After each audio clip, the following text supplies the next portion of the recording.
Pop out, successful dropout.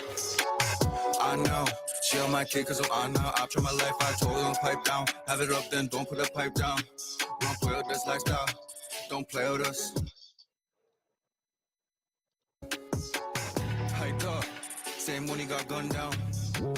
Hyped up, at my bro on the run now. Hit the block spin like a Marriott, go around. If it don't hit, brother got the rebound. We can move like a snowplow. Clean up spills like a shot mouth. So much gas in the trap, it's a hotel. Really hold weight, dumbbell. Be in their mouth, XL. Gas out wholesale, eyes like NG, man, that boy need no skill. Really got an eye for the detail. 6 goals, gotta turn to the heat now. Put points on the board, touchdown. They want goons, I got them. They don't want no problems. They don't want no drama, they moving Madonna. Really from the bottom, they not in our column. Roll with pocket rockets, dripping it like faucets. Pop out, successful dropout. I know, she on my kid cause I'm on now. I try my life, I told her pipe down. Have it up then, don't put the pipe down. Don't play with this lifestyle, don't play with us. Piped up, I don't fuck with niggas that type stuff. We looking for boxes to light up, look playing defense, but I am a striker. Thompson snipers, ayy. I'm tryna roll like a biker. You a snake and I don't fuck with no vipers, ayy. Shorty Islamic can wife her, make a bust it, and I don't even like her, ayy. She fuck with niggas and money, pull it out, finger shorty start falling for me. I see some niggas turn bummy. If you ain't riding, then please do not call me for beef. If you think you sick, you a dummy. Armani down when I'm sliding, I feel like I'm neat. There's a difference from the net in the streets. If I get the body, I'll keep it discreet. Dripped out from my head to my feet. My kicks are Balenci.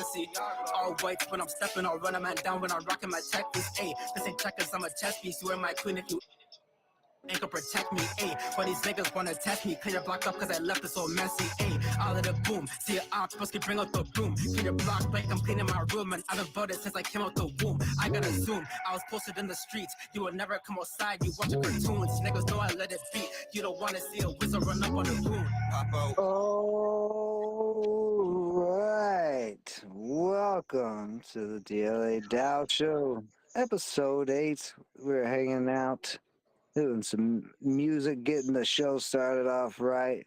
Fresh DJ in there.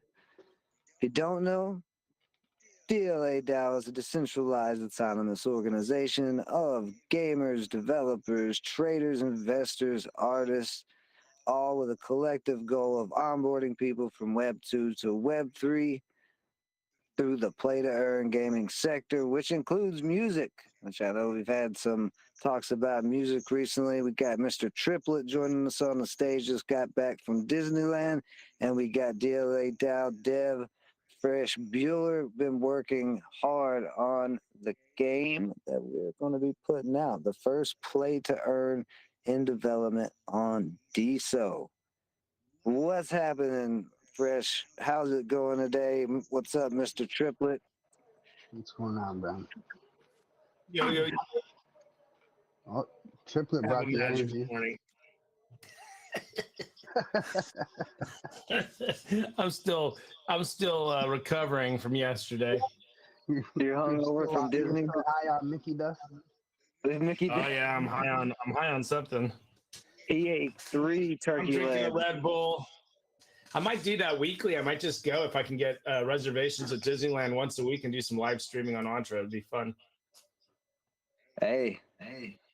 High on It It was fun to just turn on Entre and I told my wife, like, I interrupted a show about stocks to show him Spider-Man.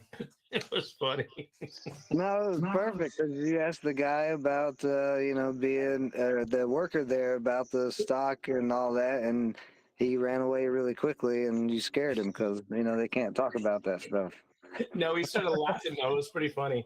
I mean, with the right list of questions, it can be pretty funny going there and asking questions. But since it was the first day of their 100th year as a company, and they had this big 100-year or 100-something celebration at Disney, a lot of different vloggers and YouTubers and people that I watch on YouTube, they were all there. So we got to take some pictures with some of those guys, which was fun, and be a part of that crazy day. Finally rode that Rise of the Resistance ride. I've waited 3 years because we didn't get to ride it before COVID, and that is probably the coolest thing ever. If you have a chance to go, it was very good. I don't even know what ride you're talking about. Oh, so at Disneyland, Rise of the Resistance is the Star Wars ride that I think there's one also at Disney World too, but man, Oh yeah. Oh, is that the one where you go? You like go through. It's like a through 4D type of thing or something. 3D or.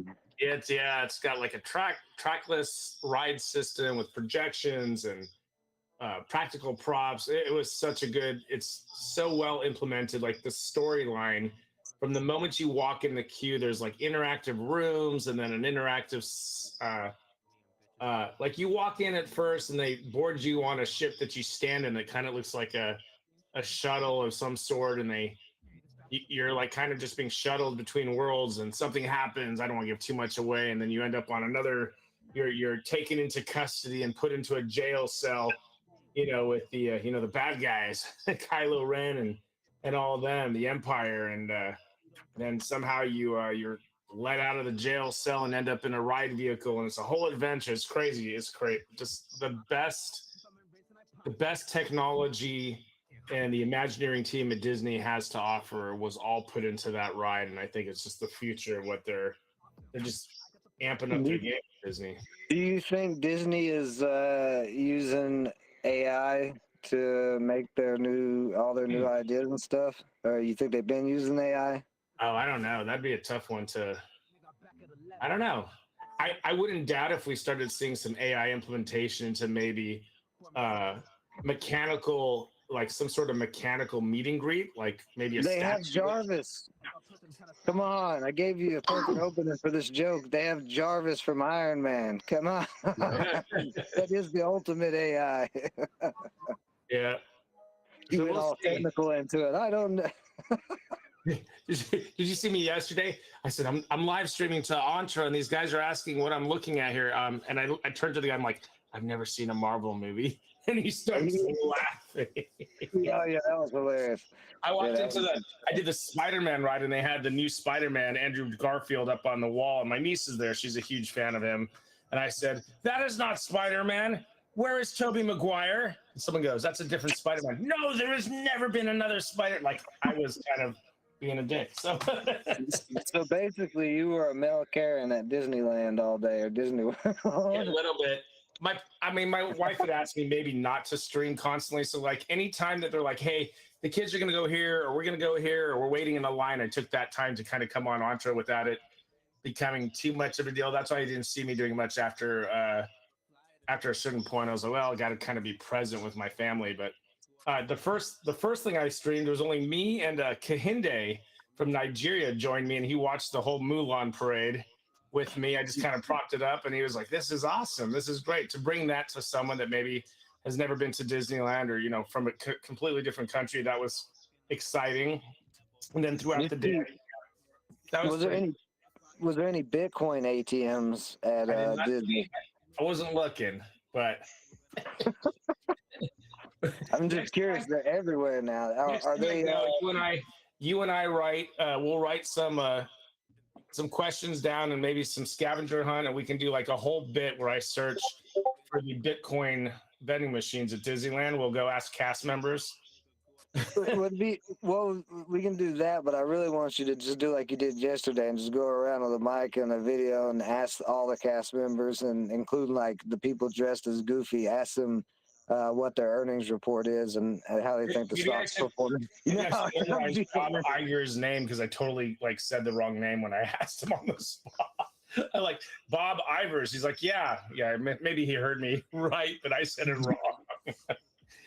Maybe I should get some. I know Chapek is gone, and Iger or Ivor or whatever, Iger's there now, but it should be interesting. We should get prepared, and maybe in a couple of weeks when I go to Disneyland, we can do a DLADAO at Disneyland.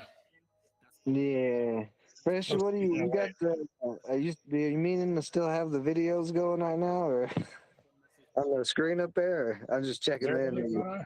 Oh yeah, you still got rap videos going on. Yeah, no volume though. It's really weird when there's no volume. That's what I don't want to go over you guys though, I wanted to go to open fun. Do I have token in the DLADAO, right? I'm a part of you guys. Yeah, you're a part of us. Really. Okay. I want to double check. I'm double checking right now.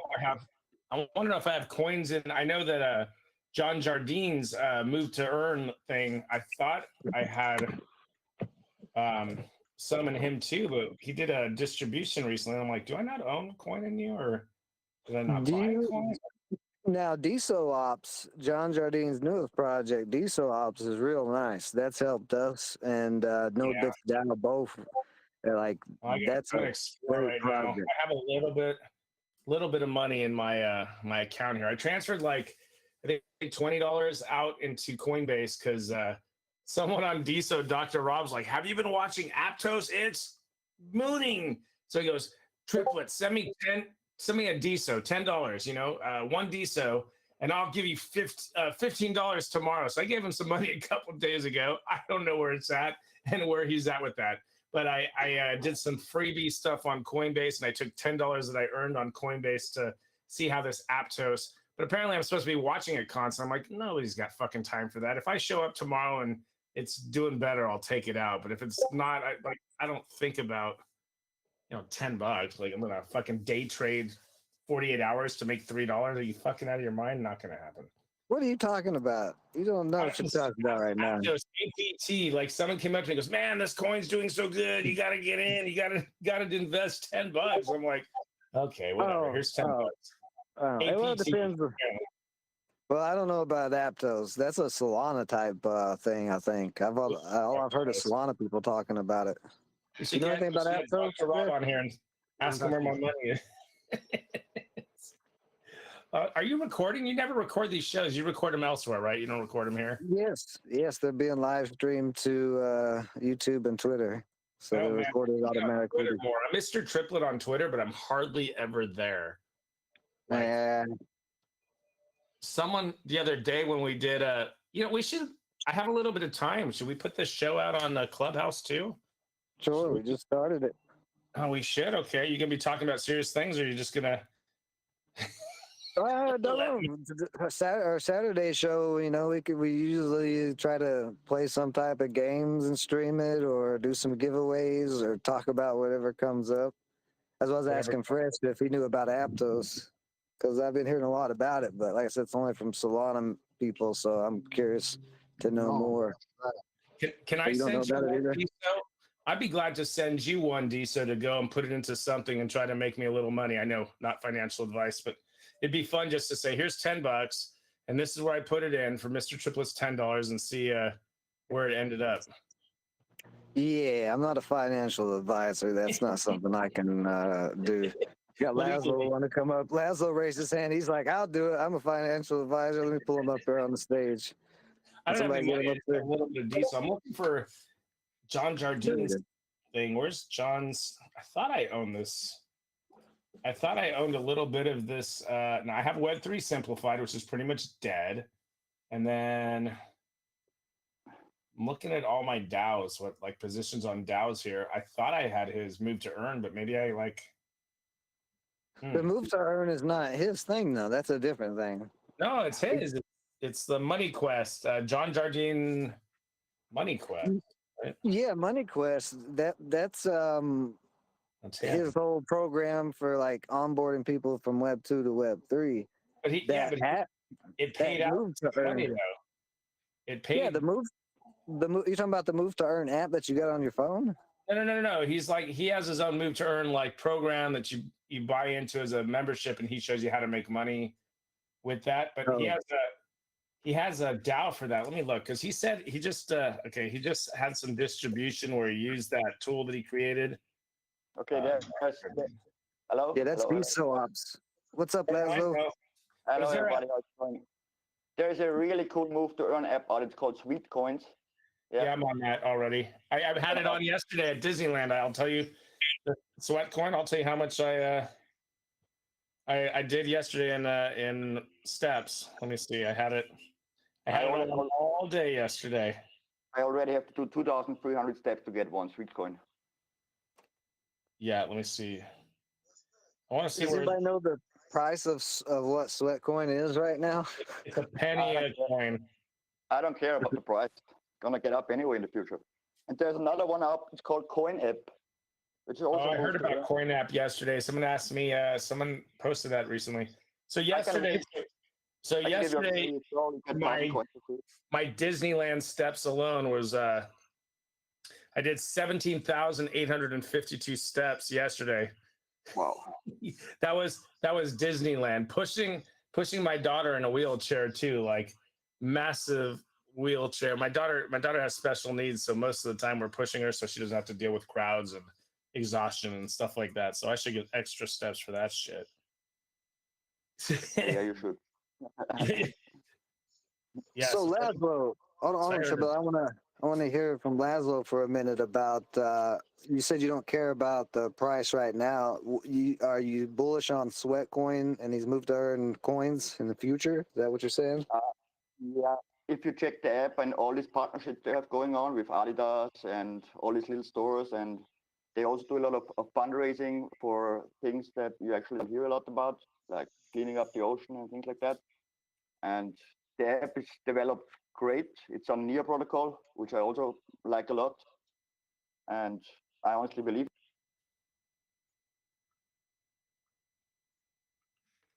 So I got to join this. Okay, DSO Ops DAO. Hold on, sorry. I'm looking at it. I'm buying in right now. Is the token capped for Sweatcoin? You know what? I don't know if it's traded, but right now there's no way. I think John has a way to take the coin out and do something for you, but there's no way of taking Sweatcoin out of the app. In America, you can in other countries. Just America right now. Fresh, Really? Can you pull up CoinGecko or CoinWatch, one of those, and let's pull up Sweatcoin and see what the actual supply and all that is. Let's do some analysis of this thing because I've never actually looked at it. And I mean, I get why people would be bullish on this type of earning coin, but when it comes to coins or tokens, those tokenomics are really, really important. The idea can be very, very good, but the execution can be very, very flawed. So that's what I like to see. So what do we got there? Should be right corner top. There's a search bar. Just put in, what's the ticker? Is it just Sweat or Sweat Coin or? Is it actually in? Because I don't think that's the same coin. He hasn't pulled a coin up yet. Is it that Sweet Sweat? I don't think it's the right one. Okay, I just bought. That's different. Laszlo, you know, is that the right one or wrong one? Coins. Hold on, let me check. Success. I just bought into the DSO Ops DAO. Yeah, you're late. Yeah, that's it. That's it. Is it a penny? Yeah. Roughly. Yeah, okay. So let's see. What are the tokenomics here? Can you read those off? I can't see. Whoa, hold on. Maybe. Oh, there we go. Well, phone's being stupid. Hold on. Let's see. Okay, there we go. So we got a 3.8 billion supply, it looks like, and a total of 22 billion in supply. What's that exclamation point say? Well, there's no max supply. It's infinite.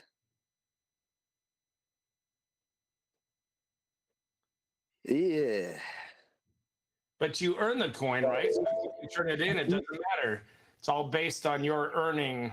Well, it matters for the price. I mean, it's simple supply and demand. If you got way too much supply, then it's like Dogecoin, where it infinitely mints every day. Like Dogecoin can never, ever, ever get to over $1 because I mean, this isn't really meant to invest. They're paying you just to walk. So if you walk, you earn. So if it's a penny, right.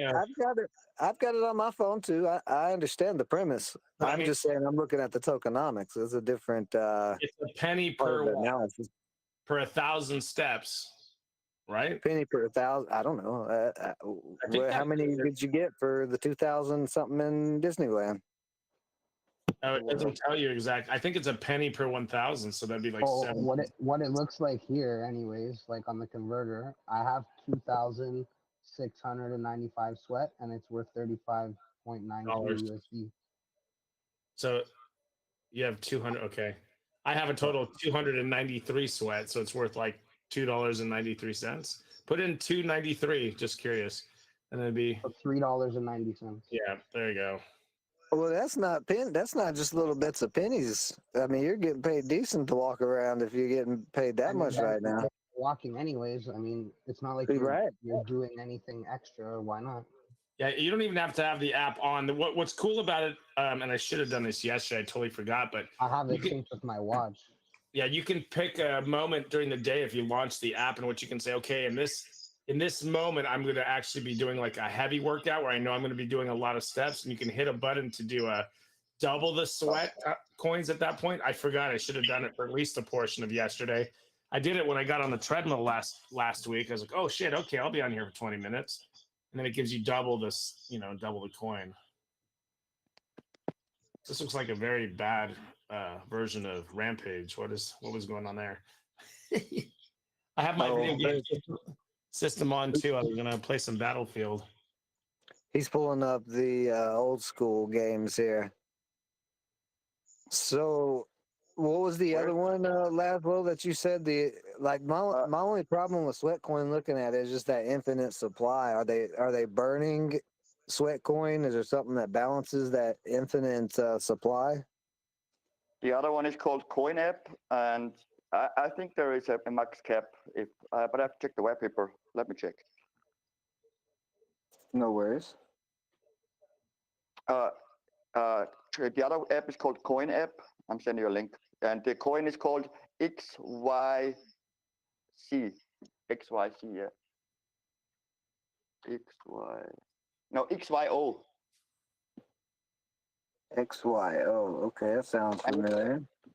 That's it's really long on the market.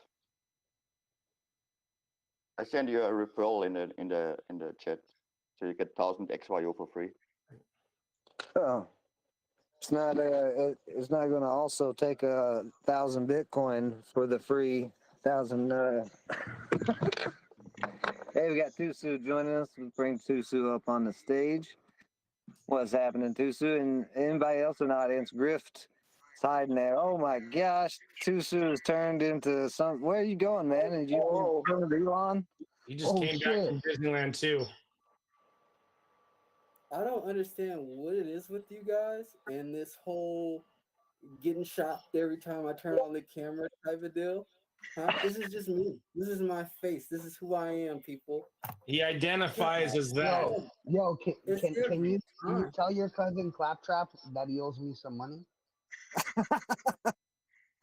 I owe you money? Nah, your cousin Claptrap owes me money. Oh, okay, good. Because, oh man, I was about to have to leave. Claptrap. I don't even know. Well, here's the thing, like if we saw you out at Walmart and then the person that you owed money, I'd say they'd be able to spot you out pretty easily. I don't think the black hoodie's going to hide you very well. Yeah, I know. You should. Yeah. It's hard to go to the store. Yeah, you should just see how it is to eat with this thing on. It's kind of crazy. Yeah. How do you drive? Well, here's the best question. What do you drive? And how do you drive with that? In with the AI of the car. I drive a Ford, all right? What's that? I drive a Ford. And a Ford? I drive all right. I drive a Ford and I drive all right. All right, I'm starting to get suspicious of who this is. This might be just some redneck I used to know sell something to that just wearing a mask that they stole from somebody from a Halloween store. I'm getting real confused. I wanted to keep my identity as private as possible, man. But damn it, you got me, man. You got me, man. That's a hell of a. I don't know if that was I'm really confused now because if that was a fake accent, that was really well. Of course, he can do voices, bro. Oh yeah, that's right. Hey Tusu, check my email. Does that work? Holy fuck! Did you just turn him into a robot? Or are you trying to make him a robot slave? Hey Tusu, go check my mail.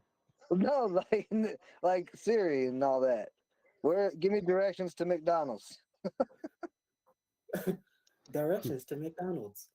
But I wanted it. But I want directions in Sean Connery's voice, old Sean Connery, not young Sean Connery.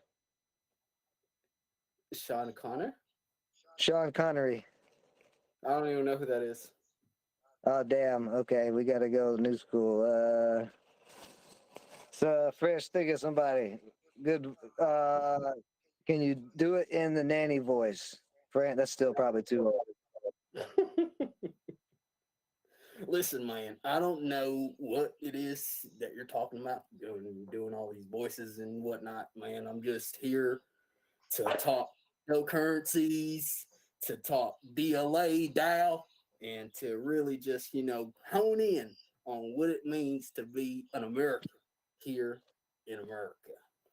I So, feel like this is the best impersonation anybody's ever done of me right now. dude, I'm telling you, you don't understand, man. So well, Laszlo's bullish on Sweatcoin, Tusu bot. What do you think about Sweatcoin? I think Sweatcoin's more of like a real good,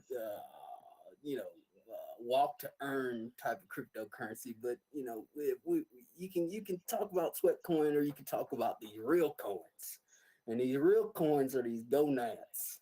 You know what I'm saying? These XRPs, these XLMs, these XDCs. If you want to talk real coins, that's what you want to talk about. And XDC right now, they're being backed by gold, goddamn. So if you really want to get into it, we could talk how XDC is about to be one of the first cryptocurrencies to actually have gold backed.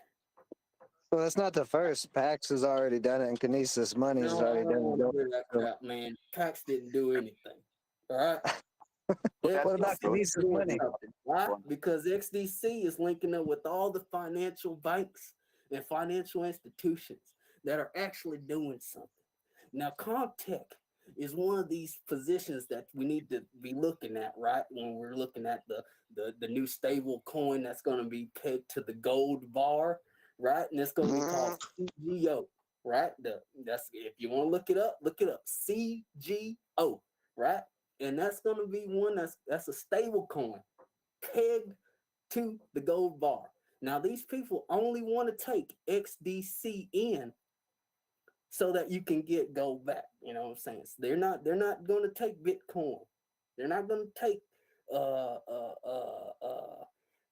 with a sweat coin. They're not going to take that. They're going to take XDC. And I'm telling you right now, if I were you, I'd be putting my coins on XDC, but I am not a financial advisor. All right. By any means. I would understand if you say XRP, because I believe actually XRP is going to be maybe the new world reserve currency in the future. Yes. But anything about that, XDC or whatever, and when they say they put it to gold, they actually have to prove it to me, or I have to see some real proof that it's going to be like that. But as long as I can, the proof is in the pudding. The proof is in the research. All you need to do is research what XDC is doing. That's all you need to do. Yeah, maybe it's written somewhere, and they say they're going to do it, but all of them cryptocurrencies say they do so much, and they actually don't do it. But the thing is, if I use XRP, which is a bridge currency, I can actually do it on the fly, no? Put some XRP, exchange it to XDC, and buy some gold, no? Well, I can say that I do agree with you on that one, because XRP is really good. Why? Because they are cross-border chain system that is making a difference everywhere. Does this make sense for you?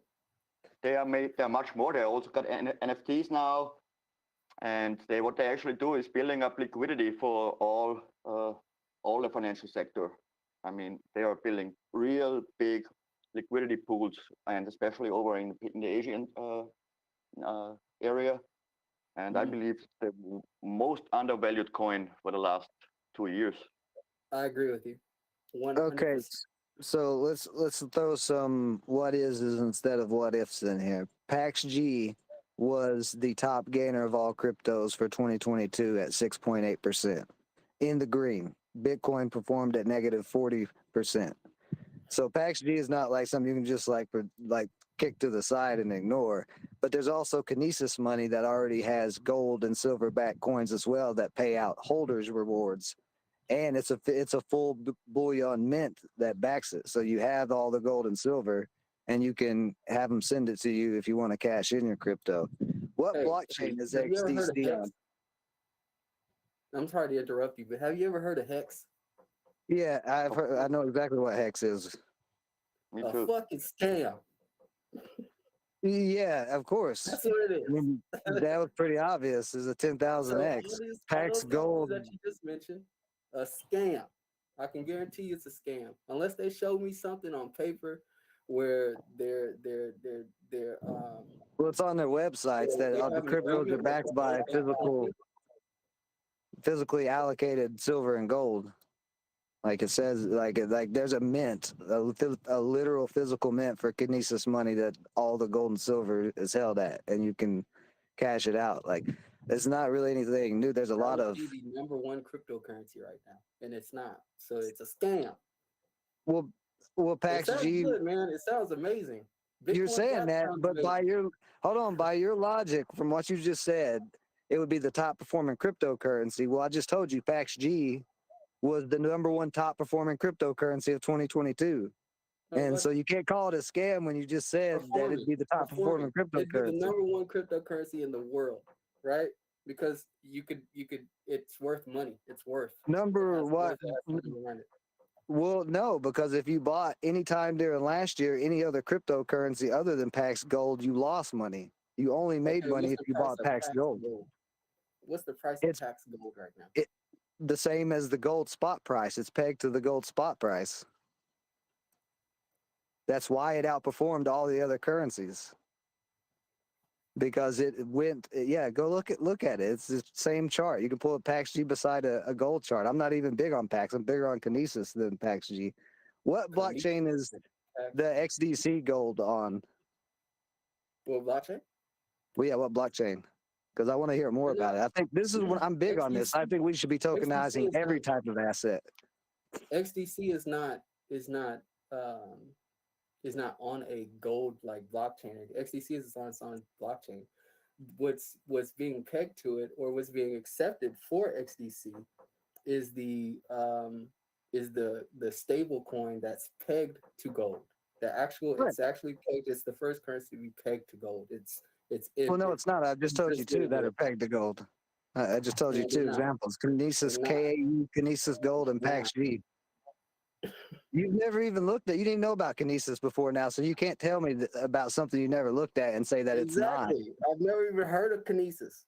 So well, maybe you should go do some research, like you were saying, because I'm getting. It sounds like a scam. You're making a statement without anything to back it. 10,000 Kinesis or something. You're holding 10,000 Kinesis or something. Why would you do that? So there's so much more in networking, of course. And I'm not a network engineer, and I'm not pretending I am. So I'm really just talking. Who's that? I don't know. Okay. Know what? That was weird. Is XTC not the tile coin, and it has its own blockchain?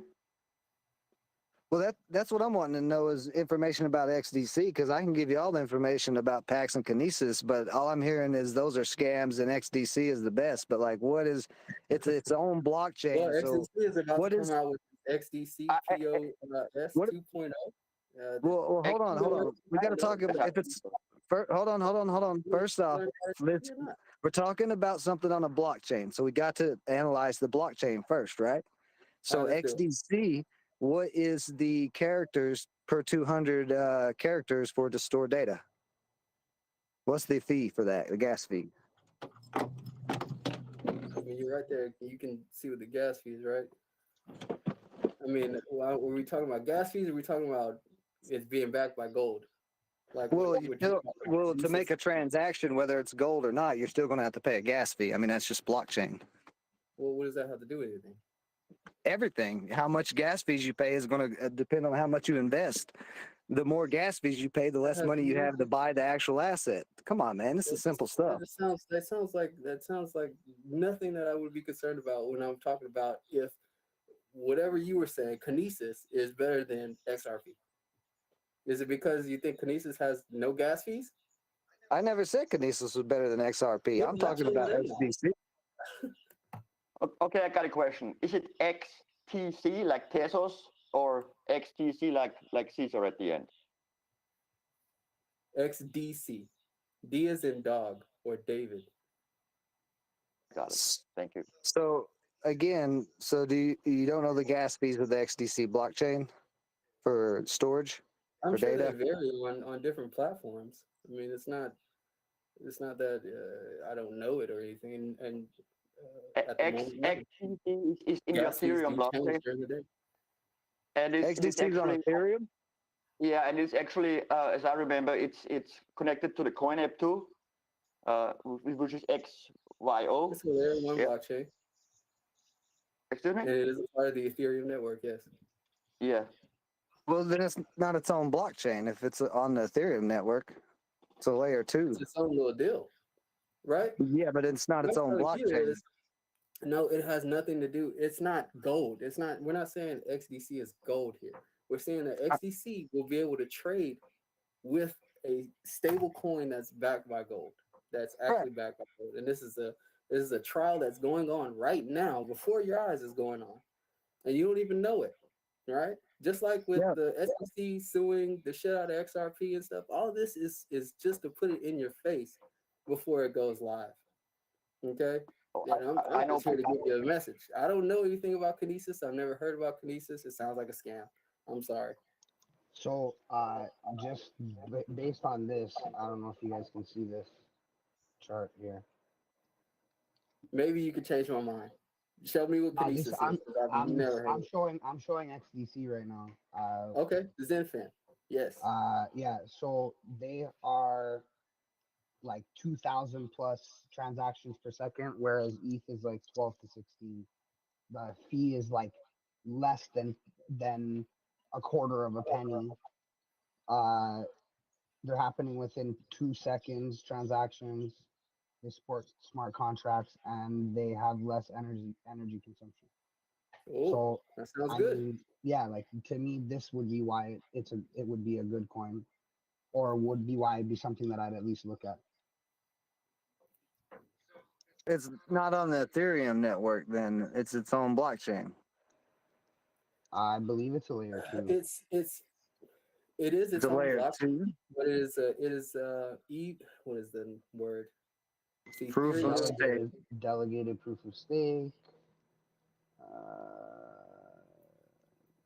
It's Ethereum. Oh, I got it written down in my notes. Give me one second. Ethereum virtual machine. Yeah. Yeah, there you go. Virtual machine. Ooh.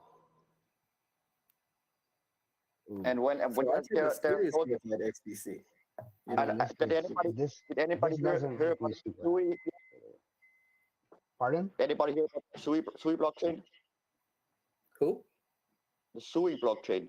No. Anybody heard about it? Okay, it's still in beta. It's still in beta. So if you want to be an early investor and really want to make money, I believe it's also an EVM machine, and I'm doing beta testing for a month now or longer, and really nice network already. So this is really something you should suggest because everything comes. So write it in the chat. I'd like to check it out. Fresh, what was that you pulled up that was showing was that the blocks and everything for the blockchain? The whole network. It didn't look like there's anything going on. Am I reading that right? It looks like this blockchain is not even active. But SUI is still in beta, and they have a couple of. No, not. We're still looking at XDC. Yeah, we'll check out SUI right after this. Okay, there we go. Okay, I was gonna say, why isn't there nothing on there? It was just loading the nodes list. I got you. So they got nodes in the South in America, and then some in Europe. Mm-hmm. Mm-hmm. So very few nodes. There's a few in Australia. Not bad. Yes. No, it's not bad. Like pull it up on what it is, let's see what. Yeah. It's got all the speed. It's got everything that it should have to compete. Let's see. That's so what is that? 37 billion? 7.8 bill. It's a pretty big supply with a market cap of 300 million. Pretty low. It has,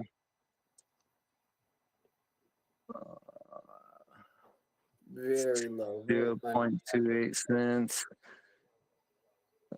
Look on, she's not showing max supply. It looks like it may be. Is it maxed at 37.8 billion? Probably. I was asking Tusa if he knew. Let me get over here with you guys. I gotta look in here too. You said 37.8 billion? Yeah, 37.8 billion is what CoinGecko is showing for the total supply, but it doesn't show max supply. Well, it probably is the max supply because yeah, let's say 37 billion or so, 38 billion. Okay. Total supply. It's not showing its max supply. Total circulating got 12 billion going around right now.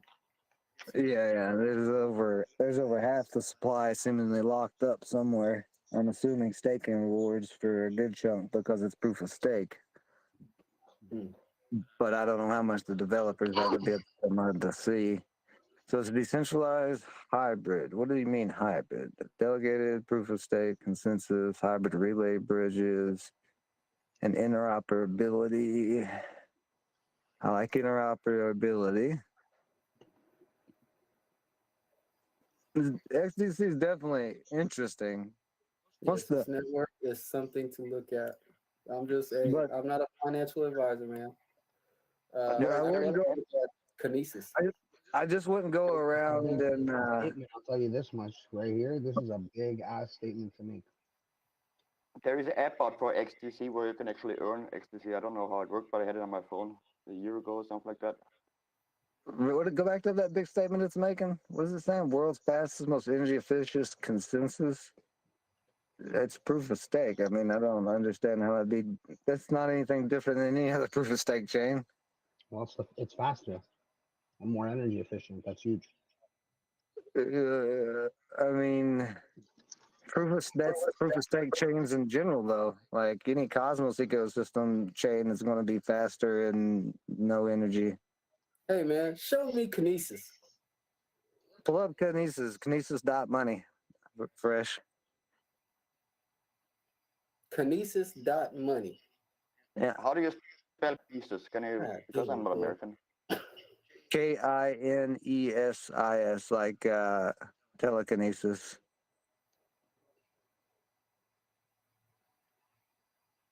This is Kinesis right here. You even have a card that you can spin your gold and silver with.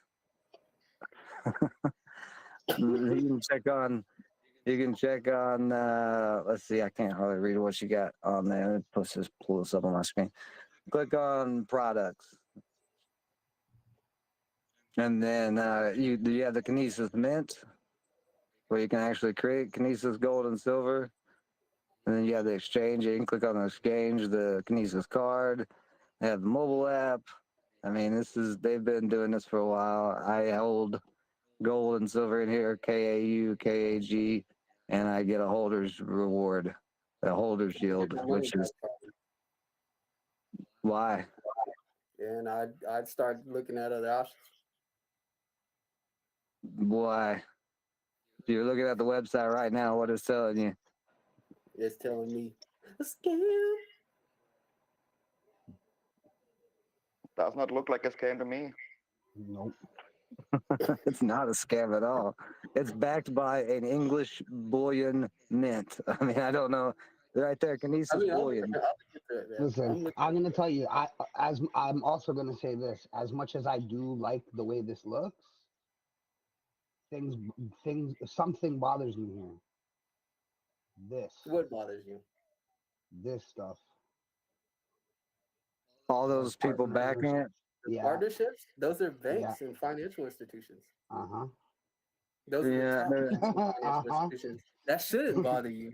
What that should show is that they're going to have a regulation going on. Why? Because the XDPOS 2.0 is going to be drafted here. I feel like more and more we're straying from common ground. I don't I don't want regulation. I'm education over regulation. Keep the government and the banks can keep their hands out of the pot. Hey, as far that's as I'm fine. concerned. You don't want regulation. That's fine. A lot of people need regulation. Why? Because Nah, you have it doesn't people change shit, bro. Crimes are already illegal. Sam Bankman-Fried, who really just doesn't know what they're doing, but ends up taking everybody's money. What and the running fuck would a off with it. regulation A have fine of done? It $5 would have billion just broke the in your regulation. backpack, It by makes the no way. sense. Here's the problem with using the Bankman-Fried as an argument for regulation. He put Or money Terra to the Luna, government. you know, you have all these different things that happen. Well, right? okay, so let's start with this Bankman-Fried thing. Money was going to the Republicans and Democrats. They make the regulations. Mm-hmm. So saying that there needs to be regulations from the people who took money, your People money need or to make whoever's money regulations. from the FTX guy is not a good idea, right? Like, why would you want regulations from the people who were getting money from the FTX scam? Yeah, you think that they're still not going to steal from you? you think that They've been criminals stealing from us. don't? This You is think that nothing new. criminals don't break the law if the law exists? It doesn't make sense. There's all like we should regulate our shit. We operate in a certain way. They should keep their hands out of the pot. They already ran a whole But we financial need to regulate it, right? round. Well, Why do we need regulate things Well, like here- if you steal from somebody, that money should be taken and given back to the person. And like, I don't have a jail to put you in, so there has to be some sort of commonality or common ground. Like, again, not what if, but what is. There will be regulation, but I don't want more of their hands in the pot. I don't agree with the regulation. It just now we have no choice but to concede because, well, we lost basically. Well, here's the other part. That's A country that has a currency regulating another currency that has nothing to do with that country is a conflict of interest and is illegal in all law standards. Amen, brother. Technically, they should not be able to even regulate cryptocurrencies. We don't have a physical landmass, but we even have our own time zone of UTC. So like they shouldn't be touching our monies. It's not theirs. It's not part of their government. If I cash out in, like, say I'm in Canada, if I cash my money out into Canadian dollar, I will and should pay taxes on that money because now I'm operating in Canadian money, right? So that is an income into the Canadian economy. So I will pay taxes on that. But if I leave it in crypto, the Canadian government should have no say on what happens with that crypto. They wouldn't. But they do. To their stable coin, right? It doesn't matter what it is. As You don't far have as to pay in taxes Canada on right something now, you they own. have. What do you mean? Why would you pay taxes on something that you're holding? You know, unless you traded it and you made a profit on it, why would you pay taxes on that? When he cashes out, he said. Yeah. Yeah, when he cashes out, when he makes profit. But they're regulating. But they're regulating the whole. My bad, But they're bro. regulating the whole scenario. You know. We also got Conchi in the audience. Conchi's a metaverse developer here on D. So what's up, Conchi? If you want to come up, raise your hand. And in the room chat, I want to direct attention to the meme that Triplet made for Tusu, the game of Tusu. That's funny. Thank you. That was good. That was pretty good. Triplet still memeing. Why is... Wait, he wasn't even in the room. When did he drop that meme? He's in the room. Is he? He's not showing up on my screen. Okay. Oh, there he is. Oh, okay. I don't know what happened there. But yeah, I mean, like they shouldn't be able to do that. But this is what is happening. These CBDCs are coming out. Stable coins that are backed by fiat currencies are a redundancy. They're going to go away. Stable coins backed by assets. I don't like. How do you have a stable coin backed off of gold when gold's price is constantly changing? Like, I don't even understand the point of a stable coin. Instead of even looking at it that way, the only reason we look at it as stable coins is because we're trying to peg it to something. But like, if the token is just backed by gold, it doesn't really need to be pegged to like, you could say it's pegged to the ounce of gold. But it needs to be like Kinesis and hopefully XDC, where there's actually an ounce of gold per token that's supposed to be backed by an ounce of gold, right? Because then if you don't have that supply, if the mint doesn't have that, well, then they're just Well, printing fake money like the government. from what I'm taking of it is that it's not a specific amount of gold per one coin. It's a reserve of gold, say X amount of ounces or tons or pounds or whatever, and the supply is based on the price of that, or something like that. Like whereas kinesis is like you have a piece of gold, that piece of gold is worth this. They hold the gold, and you can use it how you want. Just giving you And you can cash it in gold. too for the actual gold. Like if you want your ounce of gold, giving you options to spend your gold, and like and XDC is backed by gold, like a gold reserve. Right. Yeah, like exactly.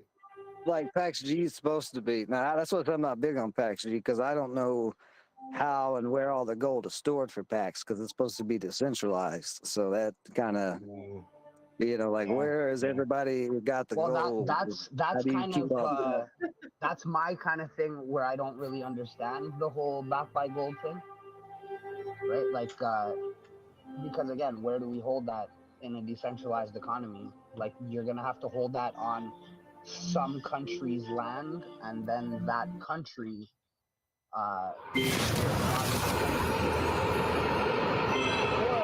Everybody's volume is super loud on the game. Is it still loud? Okay, now you're good. No, it's still loud, pretty loud. You got to play big time while having a intelligent debate here. You can't hear it anymore, right? She says, yeah, you're good now. So, what century? I can't read it. Let's see. Let's see. I just got into this shit show. Oh, on DLADAO. Okay, gold is 18th century. 6, 7, 8, yeah, So Conchi, I got to disagree with you. You got to have gold and silver for the computer chips to even play the data that you're playing right now, my friend. Gold and silver's on all the satellites that are up in the sky right now that do the whole Wi-Fi and internet. None of this exists. Crypto does not exist. The internet does not exist. Computers do not exist without gold and silver. That's going to be a real hard one to try to change the world on. It's just like oil right now. Like that's one of the things we've been talking about. Yesterday we talked about this tokenizing oil, making a crypto backed by oil or an NFT backed by physical oil fields and have a rev share or something like that or a DAO. Well, then you have decentralized oil that's out of the US dollar, it's out of the Saudi dollar, it's out of the Chinese digital yuan, and it's in the actual crypto space. So you decentralize more of their GDP through oil.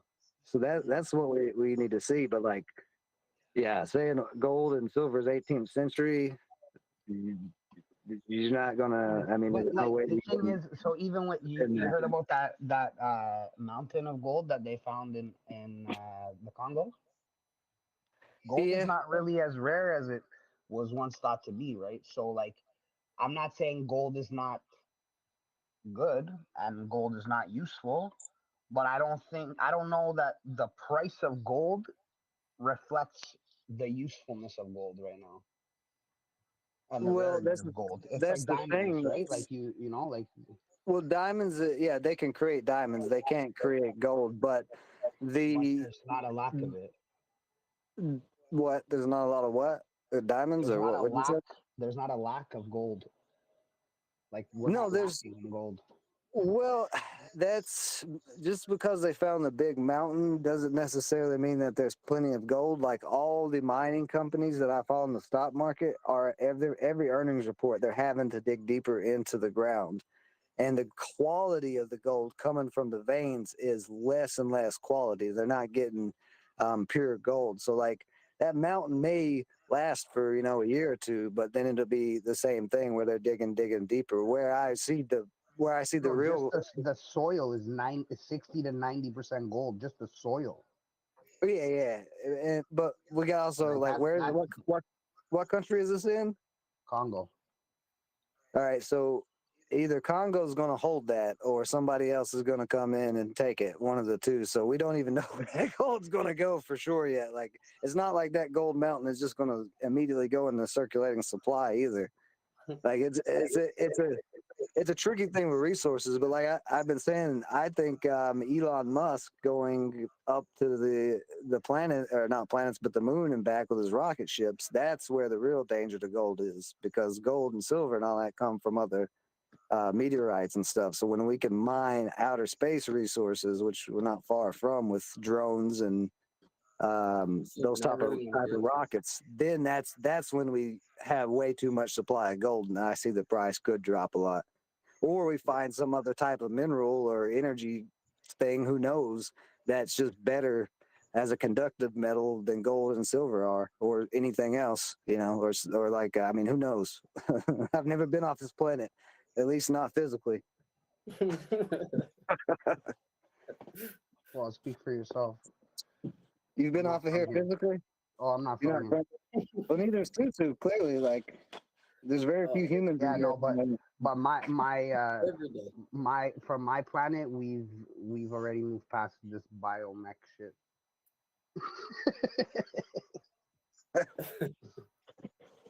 my eyes are cameras. There's just not one in the middle of my head. You don't have the third eye camera? Oh no, I have a third person view camera that you can't see though.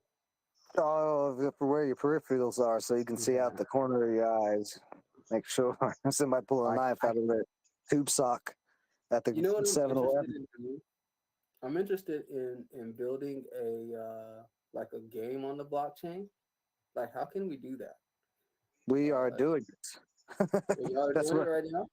Yes, ForgottenCorners.io. We are building the first play to earn metaverse on DSO. Conchi is actually the first to be building a metaverse on DSO, and we talked about having like a wormhole from his more social metaverse into our gaming more play to earn type style metaverse.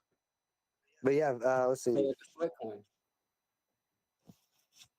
Like, no, yeah, it's sweat coin, but you just have to literally go outside and chase Pokemon around and catch them. Like Pokemon Go and sweat coin blind. Actually, that sounds like $1 million idea. Maybe a good idea. But yeah, I'll drop or actually, Fish, if you want to pull up Forgotten Corners, the website, this would be a good time to, you know, do a giveaway too, for maybe one of the NFTs. Conchi said, so price of gold is mapped to use in manufacturing. Nah. So on a serious note, in his opinion, we're moving towards post-scarcity economy, virtual. We need better models for credits. Gold does not do the trick anymore.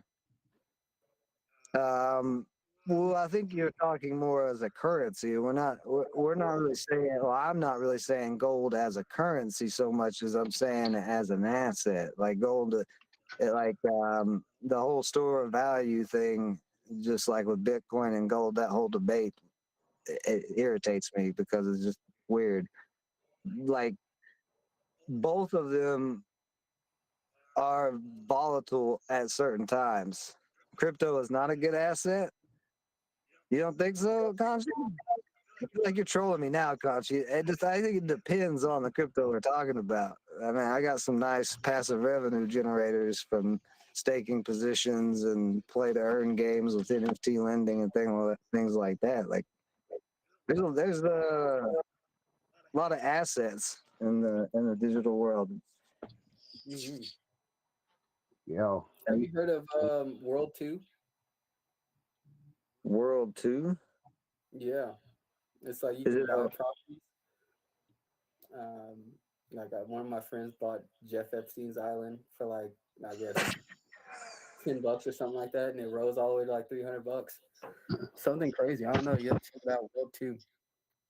Yeah, there's a couple of different ones, like Overland, OVR land. Let me see if I can show my screen. Oh, well, first we got Forgotten Corners up, but Overland is one that's been out for a while. I own the front entrance to Planet 13 in Las Vegas, the biggest weed dispenser there. Straight up. Yeah, but this is at the top of the screen here. This is the game we're developing, Forgotten Corners. We have our Genesis men out now for these characters. These will be actual full 3D models in the full game, but we are going to be releasing. Should I drop that? Should we drop that? We didn't even release that on any of the socials yet, Fresh. I think we wait on that. We'll wait before we drop that out. The characters, please. Pardon? Can I see the characters, please, again? That one guy looks like my uncle. Which one? That's crazy. Koban Khan. To your left, the little dark one. Yeah. This one? Holy fuck. Holy fuck. That's crazy, right? The android looks like the uncle is hilarious. What was it, Laszlo, you were saying? I just want to see the characters. Thank you very much. Thank you. Oh, yeah. Can you drop the link in the chat, please? Yeah, we can drop the link in there for you, and actually we'll drop a few links there. Let's see, Conchi, if you're gonna debate, you better get up here on the stage. I ain't debating voice to text. You don't get to use Chat GPT. Oh, me.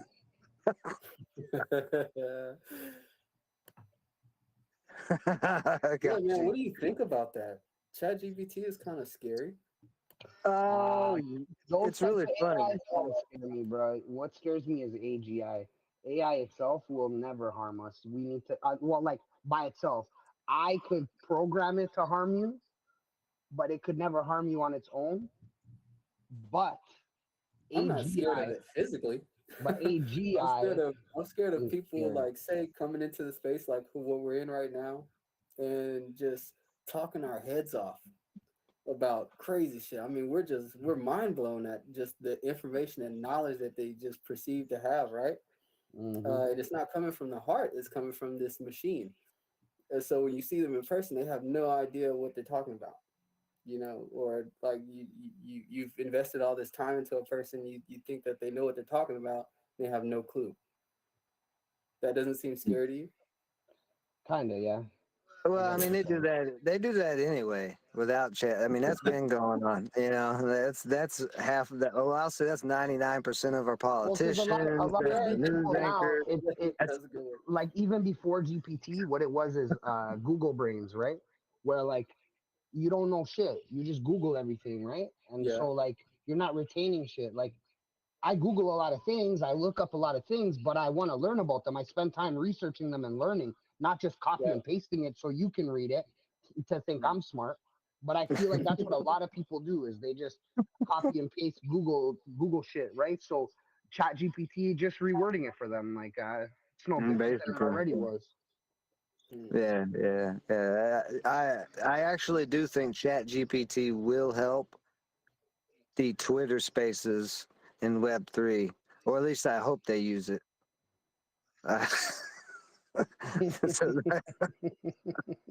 How would they use it? Well, to be able to actually, you know, make sense of a lot of stuff they say as far as like the projects that are being chilled out there at the moment. There's or like yikes. The indicators they use to make trades.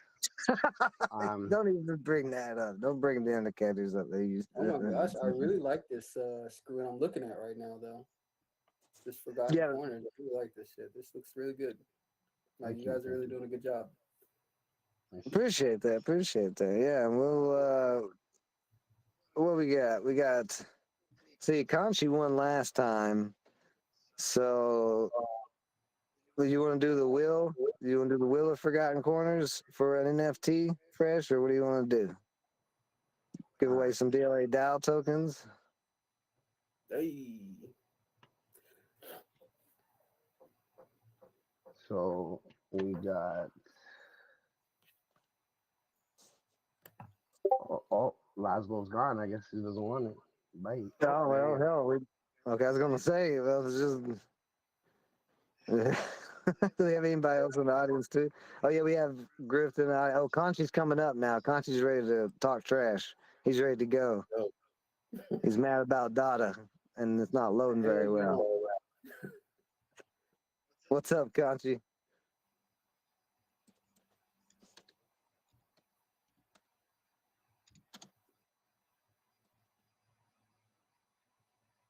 Nope, Hey, are we no talking to Conchi. ourselves here? I think Conchi was gonna come on and talk, but he didn't. There, so what are we giving away? What NFT we want to give away here? Okay, so I definitely want to win this. So, there's 5 people. Hey, calm down over there, Laz. I want to. So we'll do 5 giveaways. We'll do 25 Entre tokens for the first spin, because we'll do Wheel of Death. The last person standing will win a rare NFT. Okay, Oh, nice. I like it. I like it. This is on the spot giveaway makeup things. I love it. I love it. So we'll go like 25, 20, or 25, 15, 5, a common NFT and a rare NFT. Sounds good. Is that 5 or 4? 5. Are you kidding me? Oh, Mr. Triplet. Okay. Triplet wins You win all the time. 5. Are you doing it, or you may do it? I'm on the DAO account. I can do it on the DAO account. How many did he win? 5. 5. So Mr. Triplet with 5 Entre tokens. Why he's playing? And he's removed from winning the rare. There we go. I thought he was winning the rare. I was like, are you kidding me? Triplet wins again. 15 Entre points right now. For Laszlo, 15. Well, there's not a. I guess I can do 10 and 5. Thank you. Thank you. Still in the running.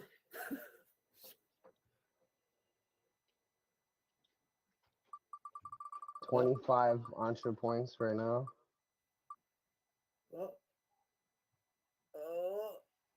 Who is it? Who's doing the 25? So Conchi is going to be winning the rare NFT because Grift is one of our developers. Why'd you put Grift on there from Fresh?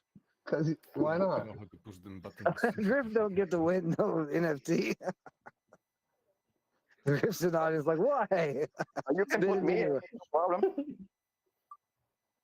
I feel like we got to redo the whole thing now because I didn't realize you had Grift in there. This feels like that was unfair. You even gave him Yeah, the I think coin. so Come on.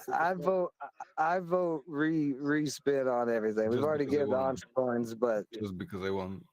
oh no, not because you won. Oh no, Yes, it was because you won. I know how. no, It's because of the comments I was dropping on the chat. I know. Conchi, since you did technically kind of win, Conchi, if you're good with re-spinning. I won the last one. Come on, I cannot be winning every single one. Okay, so listen. So we're redo still it. gonna send, because we had 5 prizes and really only 4 people. We'll still send the common to Conchi, and we'll spin right now between Laszlo and Tusu I like it. for the rare. Fair enough. Yeah. Griff's over there in the audience right now, like, why did you not let me win? Trying to get like Triplet right now, man. This guy's going ham on this game. I'm gonna put everybody, both of your names, 5 times. 5 times. You can put me 6 times, no problem. Yeah. Fine. 6, 7, 8, 9, 10. Wow. Whoever gets this gets it. Now you will need a DSO wallet. So if you don't have a DSO wallet, you better have one because we can't send it to. Oh. Who is it? Oh, that's me. Laszlo. Yeah, thank you. Good run. All right, so Laszlo, what is your if you want to put it in the room chat, what is your DSO name, your diamond name, or Yeah, I'm restoring it right now because I redid my computer. You get it in 2 minutes. okay. Which rare are we giving? AKA he's making a DSO wallet as we speak. No, no, I got a DSO wallet. You just have to ask Mr. Trippin. I think we should give Admiral Metaboo to him. Hold on, I'm going to look at them right now. Because Conchi won a Koban Con last time. I don't think we've given away an Admiral Metaboo. Should know how to say our own characters' names probably, but that's all right. Hilarious. All right. Well, lads and gents, I'm about to get up out of here. It was good talking to you guys. Yeah, appreciate it. I'll just stop back in. Yeah, for sure. Join us for future DLA episodes, and also if we catch you in a room that's not a DLA DAO show, we'll see you there, man. Check out the DAO and Forgotten Corners and all that. And whoa, Conchi just turned into. It's Pixar Conchi.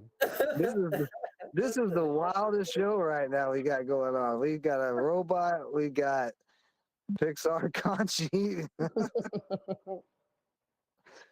All right. Disney Crunchy. Wow, that's crazy. Disney Conchi.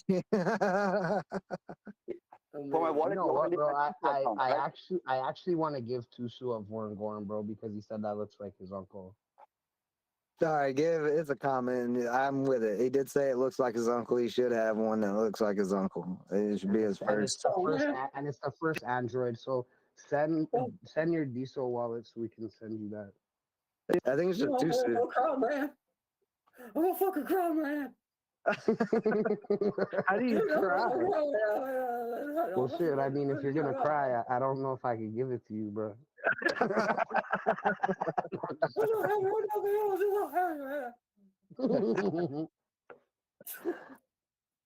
Oh my goodness! What's your D? Is it just Tusu, isn't it, on DSO, right? It's at Intekin. I didn't catch that. Did you catch that fresh? NTKN. But yeah, put it in the chat, and then Laszlo, put yours in the chat as well. That way, okay, you got it. We got them both fair. Let me see if I can. What did I win? Like, finally got the camera working, then the mic broke. Gansi, are you from where I think you're from?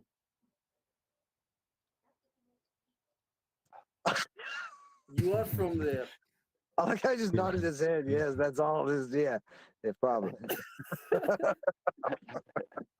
Are you sending them or am I sending them, Ben?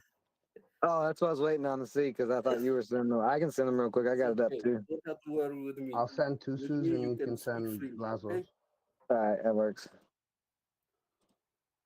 Well, again, guys, it was a pleasure to be here with you. I'm so happy to have been here with you. So again, bye-bye. Thank you. All right. Peace, Tusu. Looking forward to seeing you again. For sure. Anytime. I got a question. Does somebody want a thematic for one DSO? I would send the thematic right away, and I trust you that I get the DSO. What do you need? I need one DSO, and I could send you thematic polygon. 10. What are you trying to send? Matic for polygon. Oh, Matic. Oh, you want to swap Matic for DSO? Yes, but there is no change now. There's nowhere I can exchange him.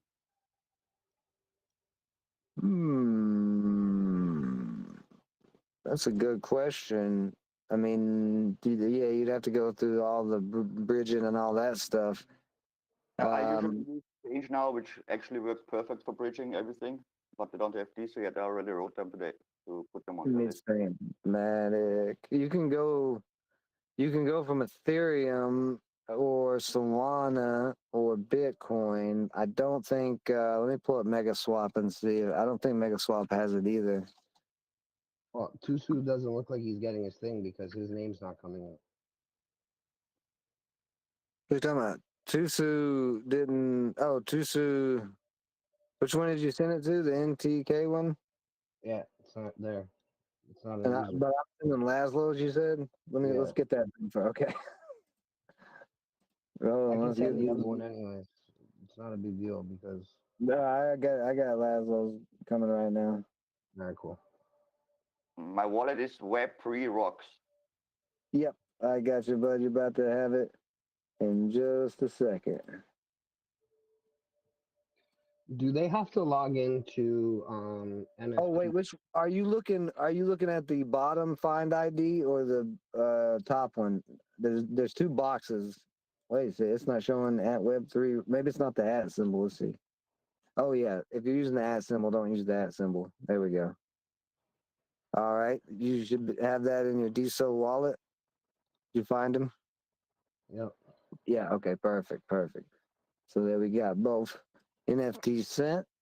Thank you very much.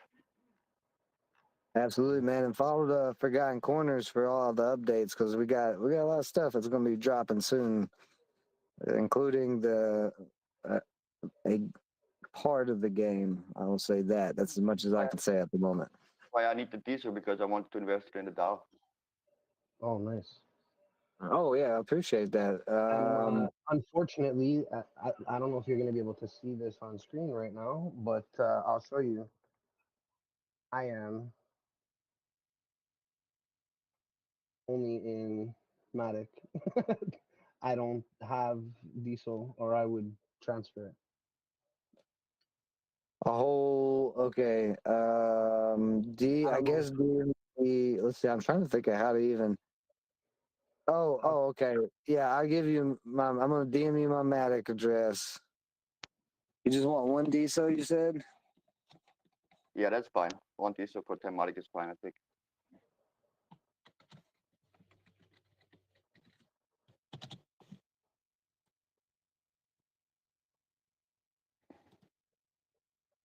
To do this, I'm doing this all on stream. This is really dumb. Oh well. All right. Let me DM you real quick. Pull you over here. We can close Mega Swap.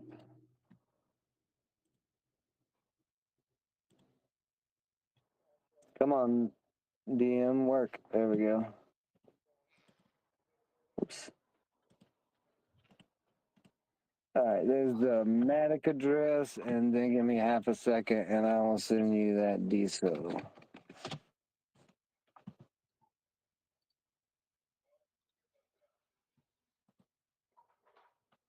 Be real funny if it's who's doing me out of this, and he got some DSO to buy the Dow coin and didn't send any Matic. I mean, I don't even know if I'd be mad about that. I'd be like, well, you bought back into the Dow, I guess. I don't know.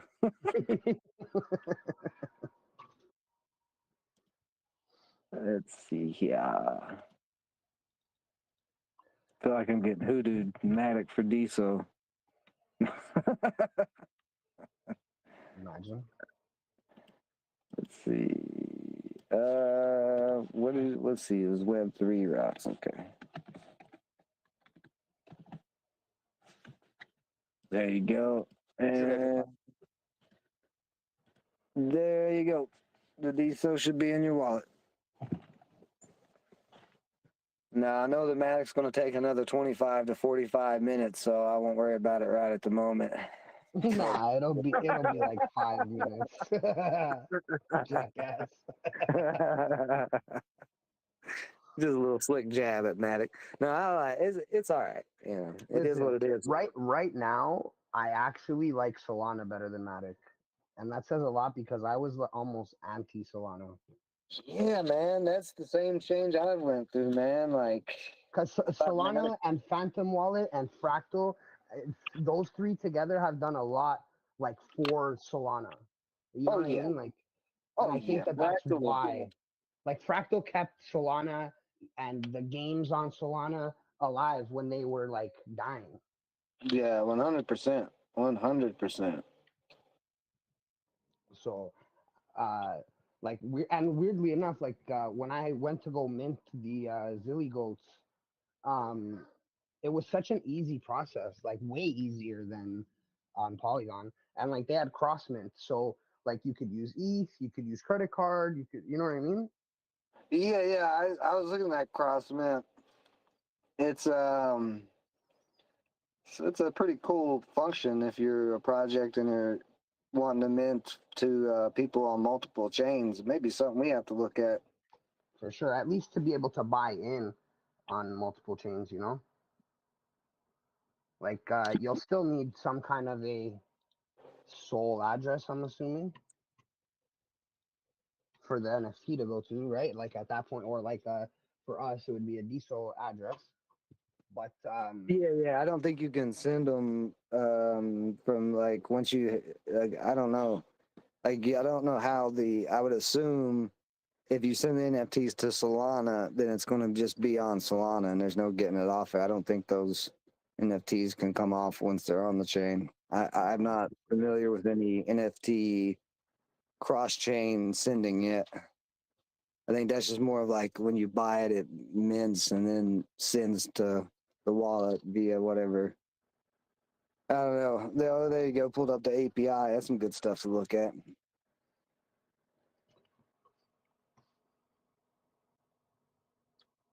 But I wonder. or Web2 email address. You see this?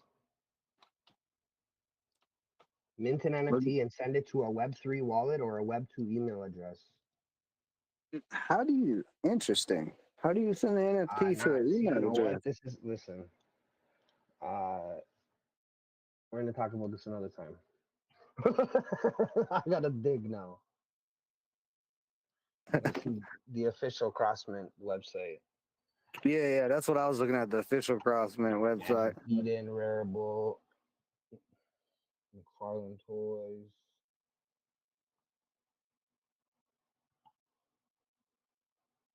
Or email address. You see? Create NFTs and send them to any wallet or email address. Create wallets for new users in seconds. I got a Web3 email address, but I never heard about that. A Web3 email address? Like Yeah, a Web3 email. At what? At like, so you're. If I have to connect my wallet to actually get into my emails. And so I can send an email to your wallet? No, my email is connected to my wallet and can only get in with my wallet into my email. Oh, so you token gated your email? Yeah, it's mailfree.me. What's your wallet that you're using? Is this for all different EVM. cryptos? Or? Yeah, EVM, just the EVM. Oh, it's just the EVM wallet? Okay, I got you.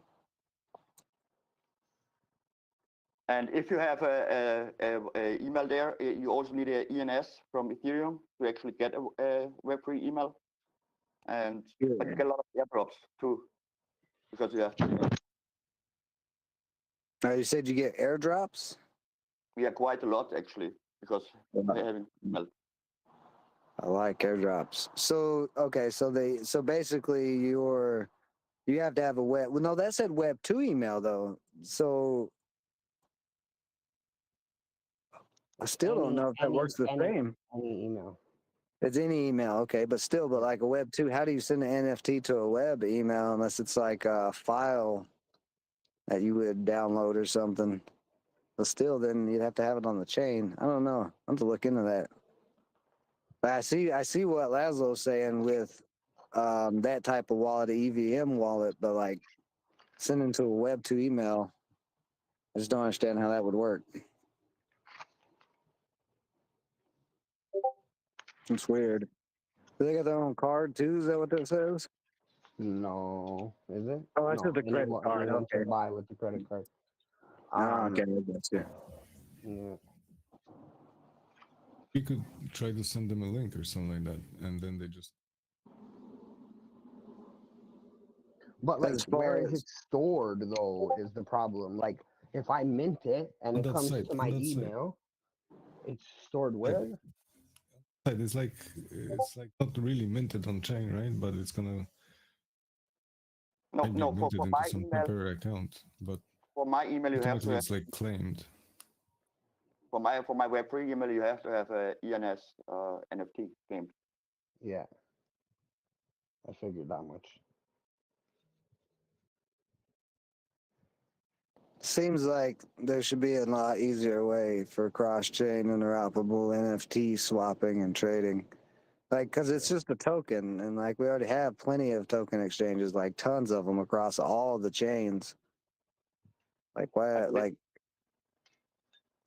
I believe the future will do this anyway, and there are some cool projects out to actually working on this issue already. Well, I do want to say that be careful what you're getting into right now, because with quantum computing coming live this year, some of this stuff is going to get crushed. yeah, what you guys think about this quantum computing that it can hack wallets, crypto wallets? Like John Jardine was showing us in one room, IBM's actual new models that should be about to be able to buy of these Well, I guess they are new models, they're first of models, but yeah, supposedly those IBM computers that consumers will be able to buy will be able to crack. What do you call it? Encryption and all of that.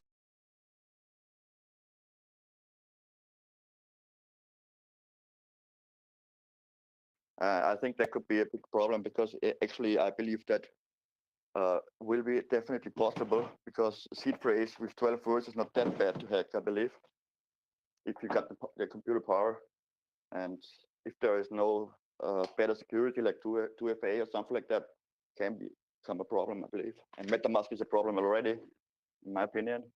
But anyhow, Whoa, hold on. Why do you think MetaMask is a problem? I've not heard many people say that. I'm just curious to what you know.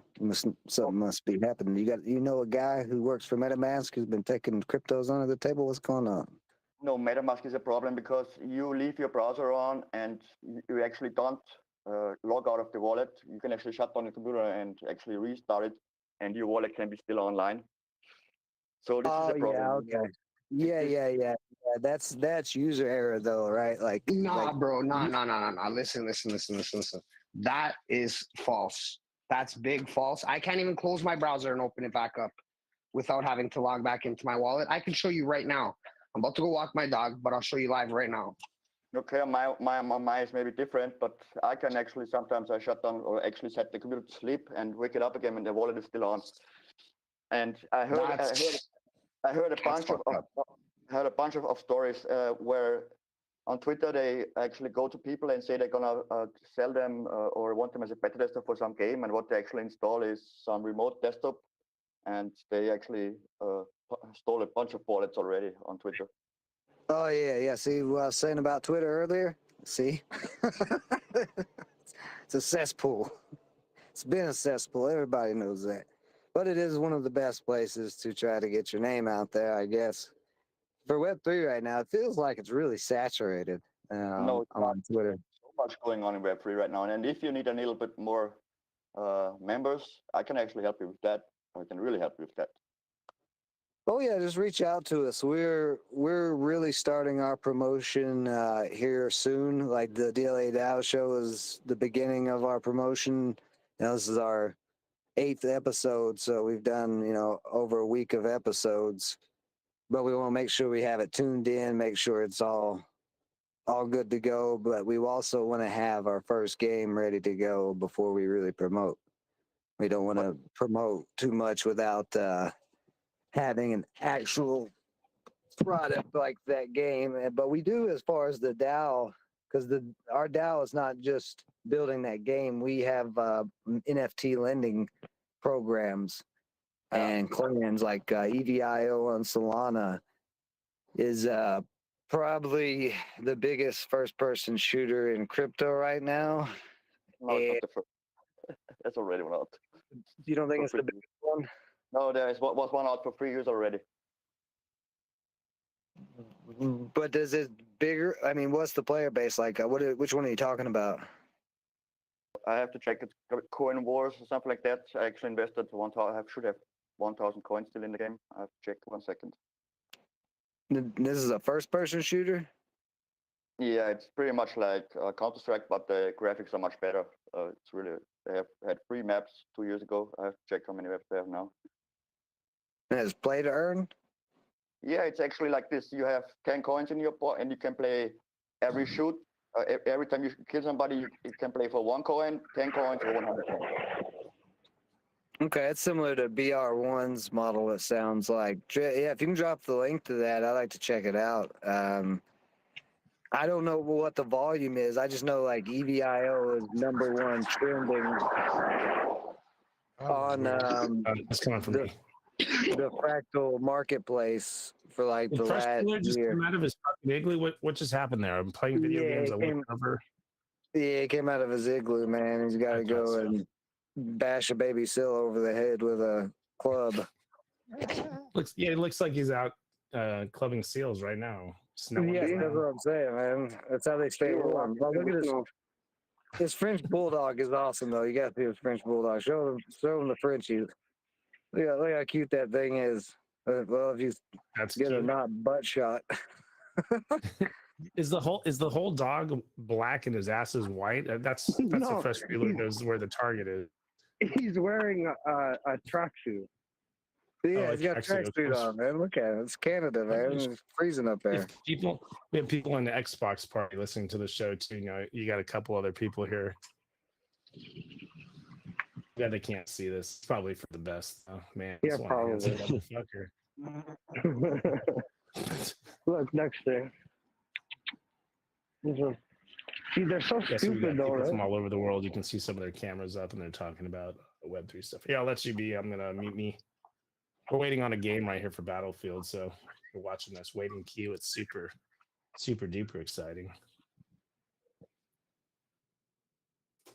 Oh, I just got a call. Sorry, I got that too. Good thing, brother. Be right back. Mute myself to your show. Don't want to destroy the DLADAO's episode 8 Saturday gaming and giveaway show like I usually do.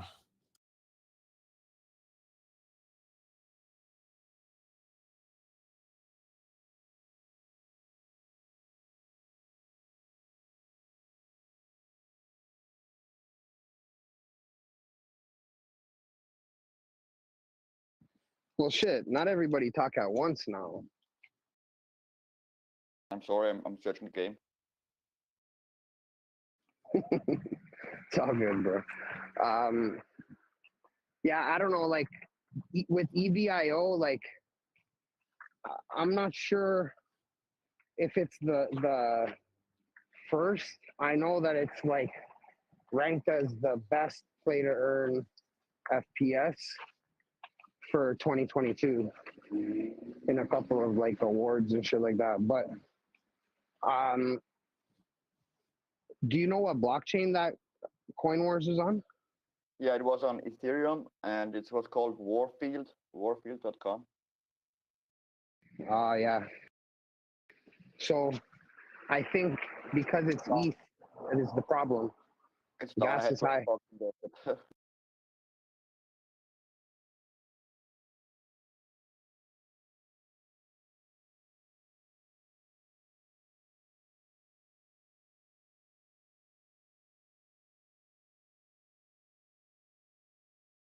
Yeah, it was Golder Gamers called. The Golder coin, ERC20 Golder Games. But it looks like it's down already. Yeah, bad gateway. $20 going for nothing. There's a couple of games on Hive blockchain as well, but they're not as like lucrative as EVIO. Yeah, and on Wax blockchain too. And what will be a really good game will be Valhalla. That will be awesome. I'm waiting for Valhalla as well.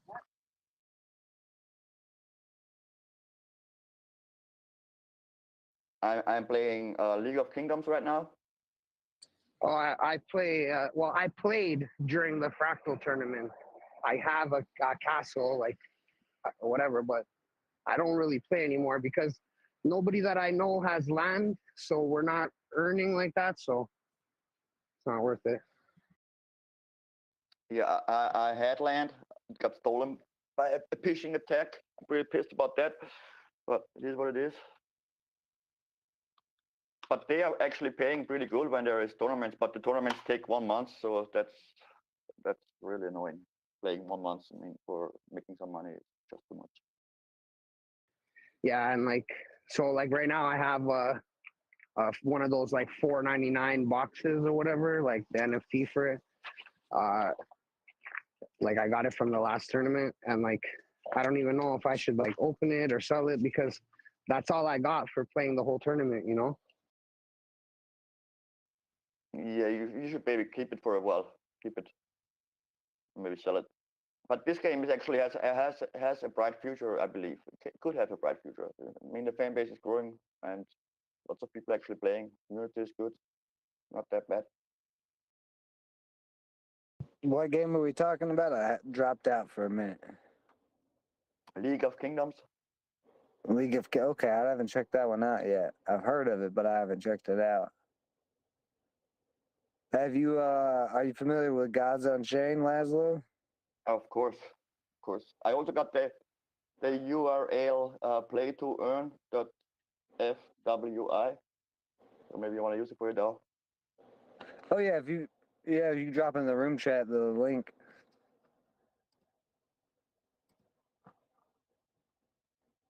Check it out. Or if did you put it in my DM? Let's see. Oh, you got it in my DM. No. Oh no, that's your mail. Okay, that's cool.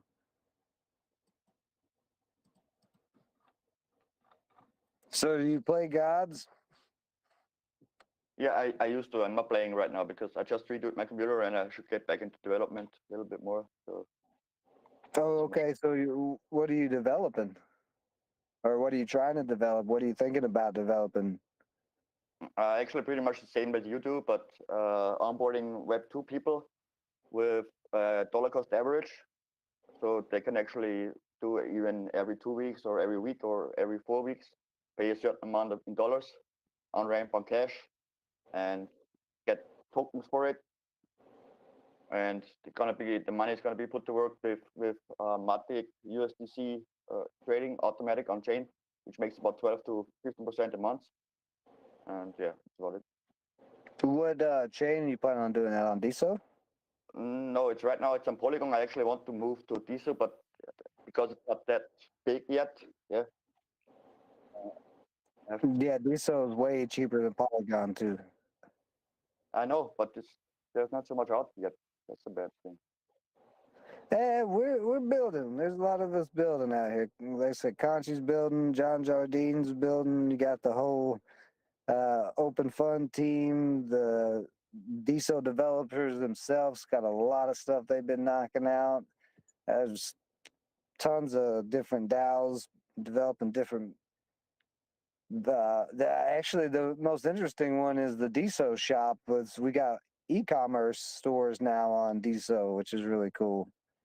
So I think it's just a matter of time before I think it's a short time before DSO starts becoming a lot more popular. Yeah, but what they have to fix, in my opinion, is to get DSO out there on like Change Now, somewhere where I can actually go and get the coin easier than using Coinbase, let's say. Oh, they did just list on Gate.io. Are you in America or are you in a different country? No, I'm in Europe and I don't care where I am. I use a VPN anyway. Oh, okay. So Gate.io, you can get DSO now, and then BitGet, I think, is the other one. Was it BitGet or Bit? I think it was BitGet. Must be BitGet. BitGet is awesome. Yeah, I think it was BitGet. So they just did those two exchange listings in the last 2 weeks at the most. Maybe just this past week. Yeah, I think it was just this past week that these listings. Tell them to actually write to Change Now, because I believe that's one of the best services you can use for bridging, because it's much cheaper than if you bridge from Ethereum to Polygon or whatever. If you use Change Now. Which exchange? Are you talking about I was Gate.io and BitGet to get the DSO? No, Change Now is not an exchange actually, but it's wallet. It's like a decentralized exchange, but much cheaper than if you use a decentralized exchange. Oh, I bridge. Do you know about the wallet on Open Fund for DSO? It's the same DSO wallet, but you can go from your Bitcoin wallet, your Solana wallet, and or Ethereum wallet directly in the DSO, and Oh, that's USDC now, I think. perfect. I will do that now. Yeah, like if you click on the open fund right there in the chat, the DLADAO open fund, that'll take you to our profile if you don't have open fund already up, but you can click on that and click on your wallet and you'll see where it says convert to DSO. Let's see, we got Basma. Welcome. She said, hello, guys. Nice to meet you all. You're from Morocco. If you want to come up and join the conversation, we're just hanging out today and talking about different cryptos and how to get DSO into your wallet on DSO if you're not familiar. But yeah, just raise your hand and we'll bring you up. Not, enjoy the show and feel free to comment, question, or make fun of anybody in the room, especially Mr. Triplet. Always Mr. Triplet is first target to make fun of. Let's see if he's listening. Mr. Dripple. What'd you say, Laszlo? He's addicted to Red Bull. Oh yeah. He's got a full IV hooked up to Red Bull, so he can sit there and shoot planes out of the sky. Yeah, it's in his ears right now. That's why he's not answering. Yeah. Maybe he's on the way to the gas station to get some more. I can't imagine what his monthly Red Bull expenses are. More than my rent, for sure. More than your rent, and you're in Canada, so that's pretty high. That's woo. That's rough. Yep. That is rough. So, are you planning on getting back into Gods Unchained at all, Laszlo? Like, have you played since the new release, the Christmas set? No, I didn't, but I will install it now, I think. Huh. Yeah. If you, it's just such a good play to earn game. I mean, you can play it free and earn so much from it if you put in a little bit of time. That's the thing with all the play to earn games. You got to put in time for the most part if you're going to play to earn. But you do put in that time. There's people in Gods Unchained right now who are earning tons of money. And in other play to earn games too, like when I was talking about EVIO, they just had a big tournament. You remember what that amount was, Fresh, for that big tournament? 5K. Oh, that one was 5K? I thought there was a bigger one. The first one was 25K. Okay, that's the one I was thinking of, the 25K one. Yeah, not the most recent one with the survival, the zombies or whatever, but the one that was before that. And But like then every day, like they give out like 100 soul or some shit. Like every day. EVIO. Yeah. Yeah, from the player rewards. Yeah. So yeah, like that's big money, bro. You know what I mean? Like to be giving out every day for player rewards, like it's big. Oh yeah, for sure. That's where I was going earlier with. I was just saying about she's a new world. Okay, she took off. Bosma took off, but she's new to crypto and stocks. So, oh no, she's still here. Well, you definitely came to the right show today. We're talking more about actually. Where's our other developers that are the stock guys besides me? They don't love us. There ain't no love. Need to hit them up. Well, H was here yesterday. We just got way off topic from the technical analysis, but yeah, definitely join us. Follow the DAO or Fresh or Framework, or follow everybody in here, Triplet. That way you can join the show, because not every day is as simple and laid back as today. Normally, Fridays we do a lot of technical analysis, a lot of good information to learn there. Saturdays we get at.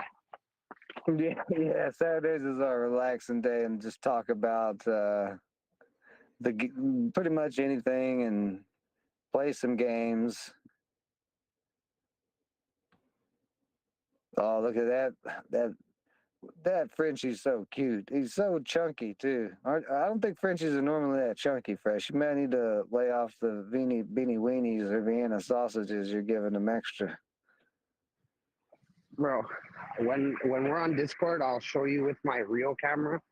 This guy's all jacked. This guy doesn't have a fucking 1% body fat. Oh, really? So he's not fat at all. He's Maybe yoked. French bulldog is yoked.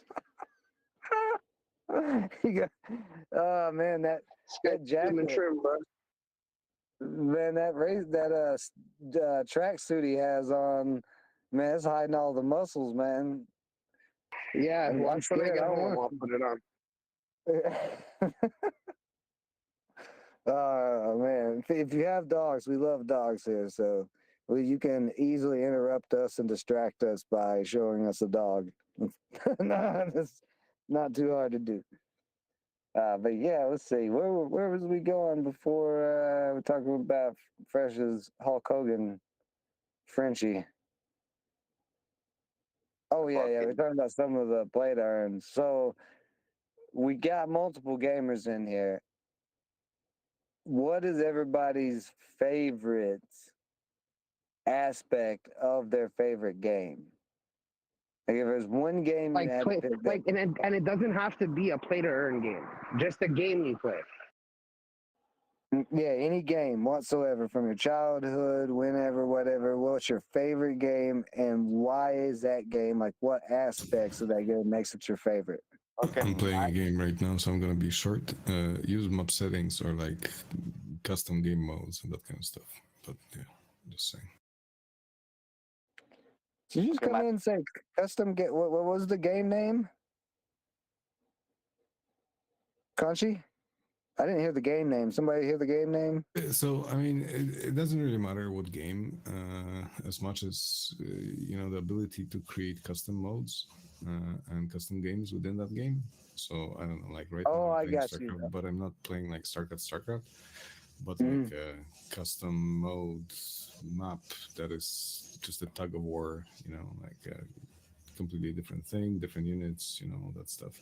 I mean, Dota was made like that on Warcraft 3, right? So, the ability for people to actually make their own games in that game, I think that's the key for me. So, yeah, that's more interesting. Minecraft is your favorite game then, right? Sorry? So you're a big fan of Minecraft, right? No, not really. But yeah, that would be kind of like a way to go about it. Yeah, definitely. Have you ever played Ark Survival, Conchi? Ark Survival? No, I don't think so. It has the that where you can create your own worlds. Not really worlds, but maps. It's the same thing you're talking about, but it's like very, very in depth. So like it's a survival dinosaur game. So like you can put in the amount of spawns, put them up higher, whatever. But you could actually even change like the hills, the lands, all like it's super in depth of how much you can create your own maps and stuff. So that's something I haven't thought of. That's awesome. That's an awesome thought to incorporate into gaming for sure, and that's something I think would be doable in Web3, especially where people could sell their maps as an NFT or something for people to play on. Yeah. Okay, my favorite game was actually Return to Castle Wolfenstein, the new edition which came out, I don't know, 1998. Because for me, it was the first actual game with the real physics engine where you can shoot through walls and things like that. It came out after Half-Life 2, shortly about it. And I played, I was number 4 in the world playing multiplayer. I was sick playing this game. Sick. So what was your favorite aspect about it? That it was the first game with like a physics engine. Physics, because you could shoot through walls, and it was just more realistic than all the other first-person shooters by then. Okay. So this was a shooter. Okay, I gotcha. Yeah, Conchi's big on the physics in games. I know that much. Or at least in certain types of developing things. Triplet, what about you? You're playing Battlefield. Are you able to hear me right now? He may be in a voice chat. I don't know. But I want to ask him what his favorite, because that's all he plays is Battlefield. So I know it's got to be his favorite game. If he comes on and is like, "Oh, my favorite game is actually Hello Kitty on GameCube or something like that," I'd be shocked. Triplet, And I still own a Hello Kitty from 2018 version. you're a legend. Do you got any Beanie Babies? No, I tried to actually get some BBs, but it is a Gen 5, I think I have. I'm still getting my wallet, doing nothing. Triplet. All right, well, we'll get Triplet's opinion later. So that's let's see, who's in the audience still? Griff, what's your favorite aspect if you're still listening? And Bossma as well, if you're still in here. I'm not sure if she's still in here or not. Or you guys on Twitter and YouTube? Just drop it in the comments. What's your favorite aspect? So far we got being able to create your own maps and your own worlds in the game, and we have the physics, which is a big thing. Like Glasgow, I'd agree with you. If, just on a simple physics level, if you play a game where like you're supposed to be a human being, but you somehow can jump 10 feet in the air when you're not, you like don't have any superpowers or anything, but you're just jumping 10 feet in the air. Like that's pretty bad development physics. Yeah, and I still used to love what was it called, the gangster game from PlayStation 2 or PlayStation 3. Saints Row. Yeah, I still used to love this game too. It was fun. Oh, Saints Row, So- we gotta bring it back. For me, my favorite game is Counter-Strike 1.3, 1.5, 1.6, whatever. Like original, like DD Dust, stuff like that, you know, like, and it's because we would play all together. Like I'd play with a bunch of people, you know, like it's my first real experience of making friends online. It was like a lot of things. It was an awesome game, and it was always fun playing in a clan. It was, but if you really want it to be good, you really have to play a lot.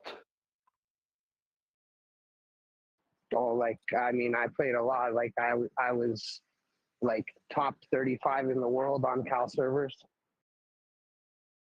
That's pretty good. Yeah, and the physics are also awesome in Counter Strike. Always have been, always will. Yeah, exactly. Like, to be honest, a lot of these new games could learn a lot from Counter Strike. Yes, and what I also really appreciate in games is open world. I really love open world games, like it used to be in the hacker game, PlayStation.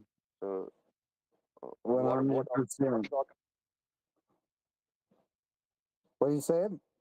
Oh, I was just agreeing with you. That was going to be what I was going to say. Is like I love open world and option of a main storyline, but not having to be in the storyline. Like you know, like Skyrim, you had the option; you didn't have to follow the storyline. Well, and just like Skyrim, it's not like a main storyline. Like you just make a story. Like people have missions, you talk to people, you make a relationship. Yeah, and that's like Skyrim was be my first favorite. Well, I don't know. Skyrim and Ark are right there together. Those games are probably the most games I've put hours into before Web3 gaming. But Ark was just, you know, completely open world. And like I said, you could create your own games, but there wasn't like a real, like there was sort of a storyline where you could find these artifacts or whatever, but it was more about whatever you wanted to do. Like if you just wanted to explore, you could explore.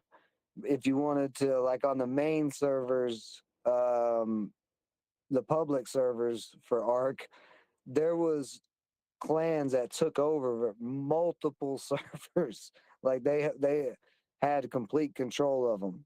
So like new people would come in and they would just pick them up with a dragon and just throw them out in the ocean and get eaten by sharks as soon as they spawn in. Like, like they wouldn't let you in there in those servers. They didn't even own the servers, but they in game own those servers. So, and like another aspect, which is definitely in Web3, is you could breed the dinosaurs and get different character traits and things like that. And people were selling those dinosaurs in Discord groups and like on eBay and other places because you could transfer them to another player in game with these pod things. It's like a Pokeball. Uh, but yeah, that was one of those. That game is like, I think why I was so easily transferred. No, let's see, what's the word I'm looking for? Not transferred. Easily adapted to Web3 gaming because Arc was kind of already doing a lot of that just without any blockchain, just naturally from just players and community and supply and demand. Like, it's pretty neat to see. So that, like, I think all of that matters with that, like the open world, the physics of the open world. But what makes a game sell? Do you think those are the things that make a game sell? Because there's plenty of good games, even amazing games out there that's been developed that haven't sold. I think it's a combination of graphics, engine, gameplay, and of course marketing. Marketing is one of the main parts if the game is selling or not, in my opinion. Oh, definitely marketing. Yeah, I mean that's anything you're trying to sell, but like what is the marketing that the successful games have used? What is their strategies that you would think like what if, for your favorite game, for example? What did they do for their marketing? Was it email promotions? Was it airdrops, giveaways? Uh, community building? How did they build?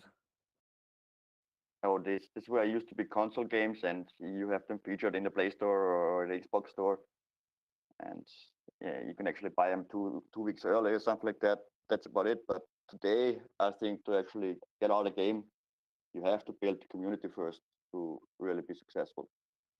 And the more events you do with the community, and the more you actually let them participate in maybe also developing the game in certain things, yeah, that would actually make a lot of difference. Mm. I like what you're saying there, letting the community be involved in creating the game and the DAO and that type of thing. That's one of the proposals we're about to post is our DLADAO task team, where anybody in the community can choose a task and complete that task. The task could be helping create a character for Forgotten Corners, or a weapon or something like that, or helping in some other way with the DAO, and you'll be able to earn DLA token rewards. So that's what we want to do is build That's what, community, but not also just build community, have the community building with us. yeah, that's some kind of gamification actually, and I think that's gonna be so big in the future. Yeah, that you actually reward the people who are participating, and think about it if a government would do that. Yeah, I mean that would make it so much easier. For sure, for sure. But that's the thing. Like all of us developers of DLA DAO, we're all gamers. That's like why we created this DAO and decided like create our own game and stuff. Is like we're trying to build something that we want to play and put out and promote the Web3 games that we haven't built, but we think are good games for people to play. To onboard, because all these games are going to go to Web3 at some point. Like mobile, most of them. I mean, I guess there's a few that are still real big, but a lot of the mobile games are really starting to go to the Web3 games just because of how many Web3 mobile games are out right now. There's like a ton of nonsense little ones, like like fake knockoff Fruit Ninjas and things like that.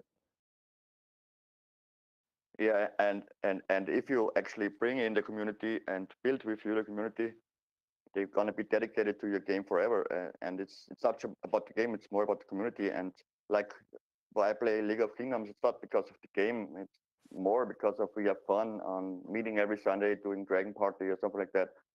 It's because the game is not doing anything new, but it's just people are cool. It's fun. Yeah, I think that's the biggest thing with any gaming. It's got to be fun, and if you can't play with your friends, that's kind of boring.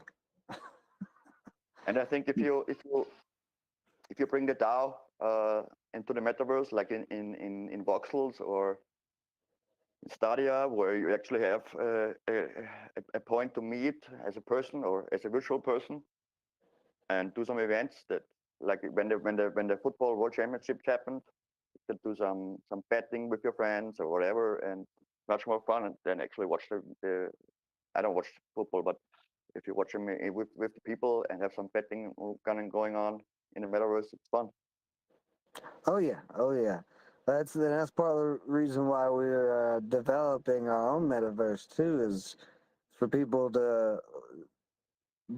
Well, I'll throw a little tiny alpha out there, just a little bit, for the metaverse part. But we want people to be able to have their own DAOs or communities on the planets. Like if you own a planet, you'll be able to have, like you're saying, some type of hangout, because we're also going to be doing establishments like bar, well, the bar slash type casino and chop Well, shops for really, whatever all. you want to put in it, right? Like, it's just Yeah, like, uh, you have the ecosystem already built in with our in-game token and our in-game token being able to be exchanged for uh, fuel diesel. and Oh, diesel. fuck. Yeah. But when you see where virtual reality is going, I mean, virtual reality is the only medium that transports emotions. You can actually feel fear, or you have fear when you are a fear of heights and you're on a mountain climbing or something like that. So Oh, for sure. And one of our developers is very, very excited to make everybody scared to death of certain planets and miserable if they go to those planets. Like, because that's one of the things, like playing in VR, we're envisioning in this game, because it's going to be like a universe, multiple planets, and we don't want to control the planets. The markets are going to control the planets, but there will be things that come with the planet, as it should, like wild creatures or some type of plague or something like that. Not saying all the planets will have that, but some will have whatever sick, twisted type of things that Fresh here and HH come up with. Like But yeah, every planet will have agriculture, like something that'll be able to be mined. Every planet will uh have some sort of like inhabitants, right? Like some sort of creatures or whatever, whether they're feral or whether they're not, they're like tameable or whatever. That kind of stuff will be up in the air. Um, but it's your planet to do with what you want. You want to mine it, clear it out, and make it into a Vegas planet. Go ahead. You want to turn them all into chop shops? Go ahead. You want to, like, whatever you want to do. It really doesn't matter. You want to turn it into an arcade and play and put emulators on arcade machines in your thing. I don't really care. It's your planet. Do whatever you want. yep, yep. I Like don't those give are, a shit. You want to have fucking VR strippers? Go ahead, bro. That's your planet. yeah, You own the planet.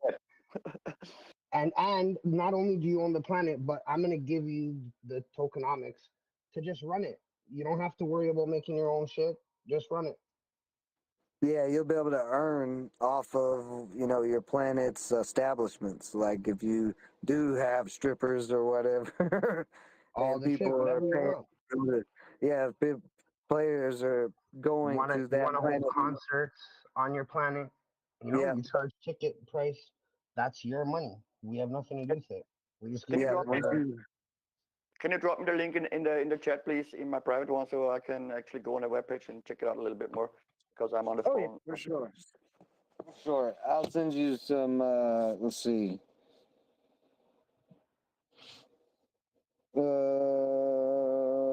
Oh yeah. Okay, I'll do it this way.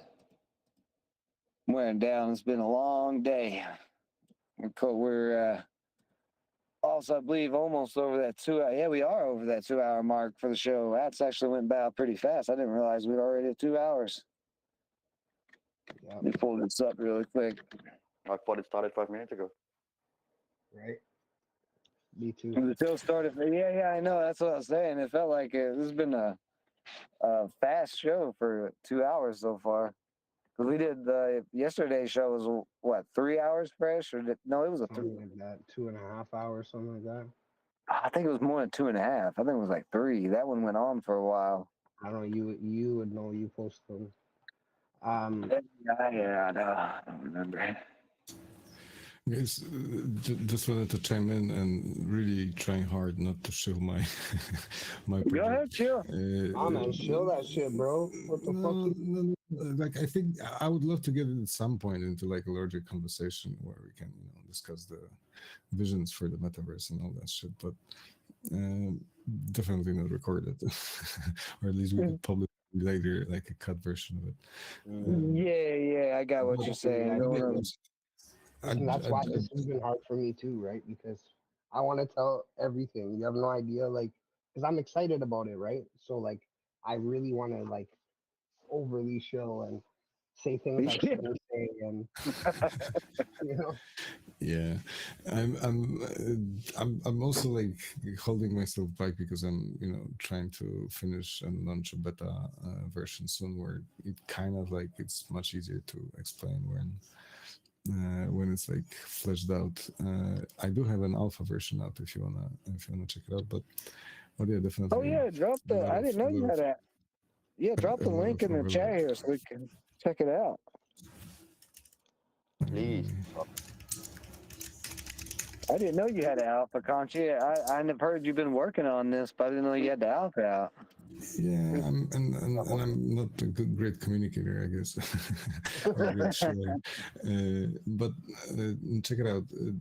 I mean, I've been working on this for a really long time, and it's it's got plenty of rough edges. There is a VR client. If you have a VR headset and a desktop, you can download it, and probably it could work. So it looks like you already have NFTs up for sale. You'd first have to create a regular email account and then link your DSO with it. Okay. Yeah, that's all this. But yeah, I'm working now on a VR client and actually trying to synchronize the beta launch with the launch of the new version of Godot engine, which is the client framework that I'm using. Like you guys are building on Unity, as far as I know. But yeah, like this is more like a structural work, right? So you're starting off, you're getting a spaceship and some basic equipment. You can fly around. You're gonna be if you go into VR, because again, like it's VR first. So if you go into VR, you're gonna be able to fly that spaceship around Art Station, which is one of the star bases that I have, which is on orbit of the moon, that is orbiting a planet that is like the whole let's say star system is a continuous space simulated constantly. So everything is moving around and and in different places, and like that's also kind of part of the challenge that I have to. I mean, in gaming, there's a lot of moving pieces, but if you add multiplayer and on top of holistic physics, that is, let's say, custom designed, because I didn't talk much about it, but I did like a 1-year research with 2 physicists. I'm also a scientist, so we had like a three brainstorming on how to merge different physical models. Bro, I can't. I'm not gonna be able to pick my jaw up off the floor. What the fuck? Why have you been like hiding this? I'm not really hiding it, but I mean, guys, it's your show. I don't want to, come and shill my shit. No, man, yo, this is. Oh, please. Go into VR. Go into VR. I mean, so to give you guys like a quick roundup of what I'm doing right now is I'm preparing like a beta. The beta is going to be go on a trip go on a trip to space, right? And there's going to be the first like a tutorial trip, which is kind of like a guided thing. I wonder what version you're gonna have there. And yeah, then I'm going to add a few trips. The second trip is going to be to ArtStation, which is going to be the station that is showcasing and selling NFTs. I prepared some fun mechanisms so that people can stake NFTs into a DSO account, and then those are going to be automatically rendered as videos displayed in VR on the Starbase in like 100-meter wide billboards. Yeah, it's coming together quite nicely, but again, it's a lot of moving pieces, as you guys probably imagine, and yeah, and just two hands. Do you have a DAO for the game on DSO here, or? I was thinking about it a lot, but no, probably there's a DAO for ArtStation, not for Astronation as such, right? Not for the game. Right. The game is a company that is, registered and all that stuff. But okay, I gotcha.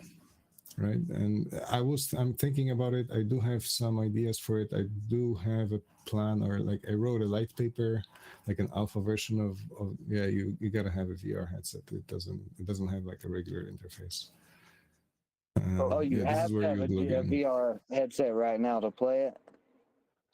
Can I open it with my Oculus? Do they work? If you have it with the desktop, like the Oculus Rift version, I mean, it can be Quest 2, but connected to the desktop and with the Quest Link. That's how I develop it. But you can also like a standalone, but it has to be run on the computer, right, on a Windows machine.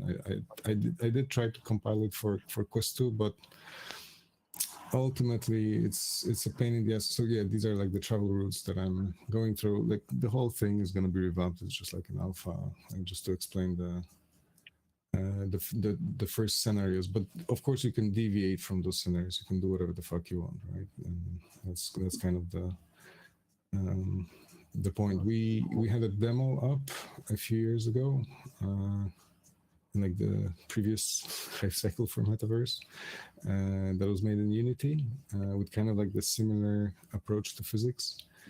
But yeah, that was not like I'm really not a fan of Unity, and yeah, had to make some choices because double floating point numbers are not enough if you want to simulate the whole star system. So I had to do a lot of I had to take a few steps back and go at it again, basically. But yeah, you can get those ships with they have NFTs on these, so you can get it with Coinbase Commerce too. So you can get it in quite a few different cryptos. Oh, that's pretty cool. On this, you get it with an NFT if you want, and then the concept is that these are like your vehicles, right? So like I'm starting with shoes where you're gonna have different vehicles, but there is also a concept of claims of sky, right? So you guys were talking about land and that kind of stuff. The way that I approach it is that, especially since we're starting on orbit and then we're gonna start landing on the shit. Yeah, this is just like a test bed. Don't expect too much from this. Go into VR. I'm telling you, that's my main focus. But yeah, I mean, this is going to load like a simulation of the stars. I just wanted to test the technology that I can deploy from my game engine into web, basically, with some basic assets that I was just preparing. And this is like how it orbits, basically, like the same mechanics, just like quite a bit faster. I was just testing some things out. So here you have the star, the planets, and then the moons around the planets, but you probably cannot see them because there's that one moon or that one planet, man. It got us in the triplets Red Bull. That thing will not calm down. Yeah, there is one that is quite close to the star. It's very hot, and it also has a moon that is super hot. So basically, you can buy. Yeah, if you go to the first planet, the first planet, that's the hot one. Right? Yeah, click on it. And then it has moons too, which is even crazier. But yeah, they're not linked here for some. Yeah, again, there's more content in this thing, let's say, but I had to clean it up a little bit to be manageable, like automatically. So if you go to the first web, that's ArtStation. These are like the stations of different like pathfinders. So they're like different groups of people. I was testing in alpha what do they want to do in space and what are the scenarios that creators would want to engage in when going in. And so ArtStation is kind of like this demo of what can be done and how to, you know, replicate it. It's open source, so people can use it and, you know, as a template for their own thing. This is, as you can see, a website on Arweave, so it's all kind of like like integrating with the decentralized space, but not necessarily adding the new layer yet, right? So I'm not adding the blockchain yet, but everything's tokenized in that sense. I could, but it's just too much for me. At this point, I need to piece all those things together. So yeah, I mean, it's a very impressive project for sure, Kanshi. There's I feel like we need to work together. Like what we're trying to do and what you're trying to do is similar, but a little bit different. But it's almost like we could. I feel like you, like at least, like you guys, and we need to, like when we go VR, there has to be like a portal between these worlds. Yeah, for sure, for sure. That's what we talked about before. Is like we could put some type of portal or something to a wormhole or something from one metaverse to the other. Because I mean, I feel like the whole point of being a metaverse is interoperability. I feel like until then, like you're just a standalone. Yeah, exactly. Like, you know, you're a universe, but yeah, in the future, nobody should actually know on which chain they are for normal customers. I believe that would be really the way to go. yeah, I agree. Like if let's say like if you have your own like Astro Nation coin, okay, and then you come into my game, like my engine should know what it costs in your coin. You're using your coin, your whatever, but nobody should know what chain you're running your games on. I totally agree with you guys. I'm a big proponent of open standards and open interfaces so that we can integrate. I think a lot of the future is going to look like the internet is looking right now, right? So it's going to be a somewhat loose interoperability of various protocols, right? So it's not going to be like everybody's going to be connected to absolutely everybody, but there are going to be some, let's say, islands, right? And for sure there's going to be like an open web, open, you know, whatever that is. Well, I guess like right? When you're in VR, like I feel like when it's VR with haptic suits and you're on a treadmill, or you know what I'm saying, like when that's how like the standard is for everybody, or full dive, I think it's going to be a little different, right? Have you guys seen what like Kronos is doing with the standardization for like Vulkan and GLTF and like these new, because like 3D has been a mess for forever basically, and we're just starting to get to a point in which finally a new cohesive standard is being deployed for how to render and, you know, kind of operate in this 3D realm. So that's the Vulkan rendering, which kind of like allows us to move away from OpenGL, which was dominating for quite a while, and some local implementations or whatever Apple did or Microsoft with DirectX, right? Which so Kronos? Kind of like, which Kronos are you talking about? You mean like Crypto.com Kronos? No, Kronos Foundation. No, Kronos Foundation. Okay, it's like a 3D world. It has nothing to do with crypto, right? So it's like what are the drivers that you're using to display the game on your computer, right? And what is the format that we use to store 3D graphics? No, KH Kronos. Yeah, I just wanted to clarify which one you were talking about, because for a minute I thought you said that Kronos blockchain had something on it that was going to, like what you were saying. I was like, wait a minute, I need to go look at that. It's Kronos Group, so it's KH. I got you. Yeah, I'm aware of Kronos Group. Yeah. So this is the thing, right? So this set of the standards that you see at the top, all those logos, right? So those are different standards that these guys are promoting. It's like with the internet, we have W3C, which is defining like HTML standards, that kind of stuff. These guys kind of do it for, or like it turns out that they do a lot of it for 3D, and it gets adoption. So I'm very optimistic about the extensions that are possible for GLTF, which is the new 3D format, kind of like the file format. And the fact that we are starting to understand what is it that we want to store in that file for it to be meaningful in the 3D realm. So like when you have an avatar, what does it mean, right? It's not just like a few bones and a thing. There are like, specific poses or like things that people want to do and behavior features that you want to have in that object, right? So we're discovering it as humanity right now. And I think like the fact that these guys are doing it is very important, because we all are kind of, in terms of all technical communities, complying with, okay, so let's define it, right? We can all agree on this. Can we all agree to stop making extra acronyms and extra words for things in Web3? There's so many now. Yeah, Web3 is another beast, but yeah, I think there's a lot of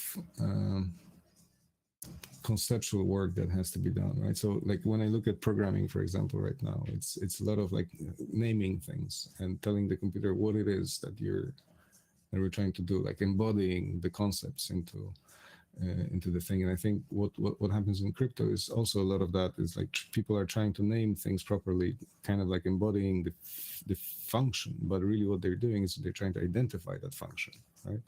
So for me, that means that there's a lot of research happening when people are naming things weirdly, basically. But yeah, it's definitely a special effect that needs to people need to learn and Well, Conchi, I'm glad I finally have gotten to see your metaverse. I've heard a lot about it, and don't be. I feel you. We're the same way. That's why we haven't dropped too much alpha yet on what we're doing with Forgotten Corners, because we don't want to really start pushing until we get a game out for people. But yeah, we're all DSO brethrens here, and we got to build DSO up to be the great blockchain that it can be. And I think we got a lot of people here on DSO doing really well, doing a lot of work, So I think we got a bright future ahead of us. One way or another, we are 30 minutes past the 2-hour mark. We've had another fantastic episode here. Shout out to Conchi for joining us, and Laszlo and Tusu, Triplet. What a crazy show it has been from beginning to end here, and we ended off on some really good stuff, talking about actual metaverses that are being developed. Conchi's metaverse is clearly coming along very nicely. There's a lot of metaverses out there that haven't even designed a squirrel yet, and are claiming to be the best metaverses. So design a squirrel first before you start talking trash. Go ahead, Laszlo. Yeah, and there are a lot of metaverses out there who actually claim they're metaverse and have sold thousands of NFTs and make millions, and nothing happened so far. Exactly. We need at least a squirrel, some type of design of a squirrel, a tree, something. You got to give us something if you're going to be putting out metaverse. I'll be honest with you. I don't even really want to hear the word metaverse until you're like, you got a metaverse, bro. But we are not even right now. What's the metaverse then? Pardon? We are meeting actually in the metaverse. This is a metaverse to me too. It's a space, online space. It is a metaverse. I feel like saying a metaverse is like that's way too large. Like we're like a part of the metaverse. Like we're meeting in the metaverse, yeah, but w- like we don't really even have a metaverse yet, bro. Like nothing is interconnected, nothing is whatever. Everything is so difficult. On the Oculus, you pretty much have metaverse is growing, and for me, the metaverse is every space where you meet digital. If there is a graphic engine about it or not, but it's still a place where we meet digital. I would agree. I think it's about shared presence, right? So we're sharing our presence now together. It's not full, right? So we're not fully immersed, but we're sharing our voices. We're kind of like linking our minds telepathically, right? So it's like this shared presence, shared interactivity, and it has to grow by far. But I would agree with Laszlo that it's starting to be. It's starting to be. It's getting bigger and better every time.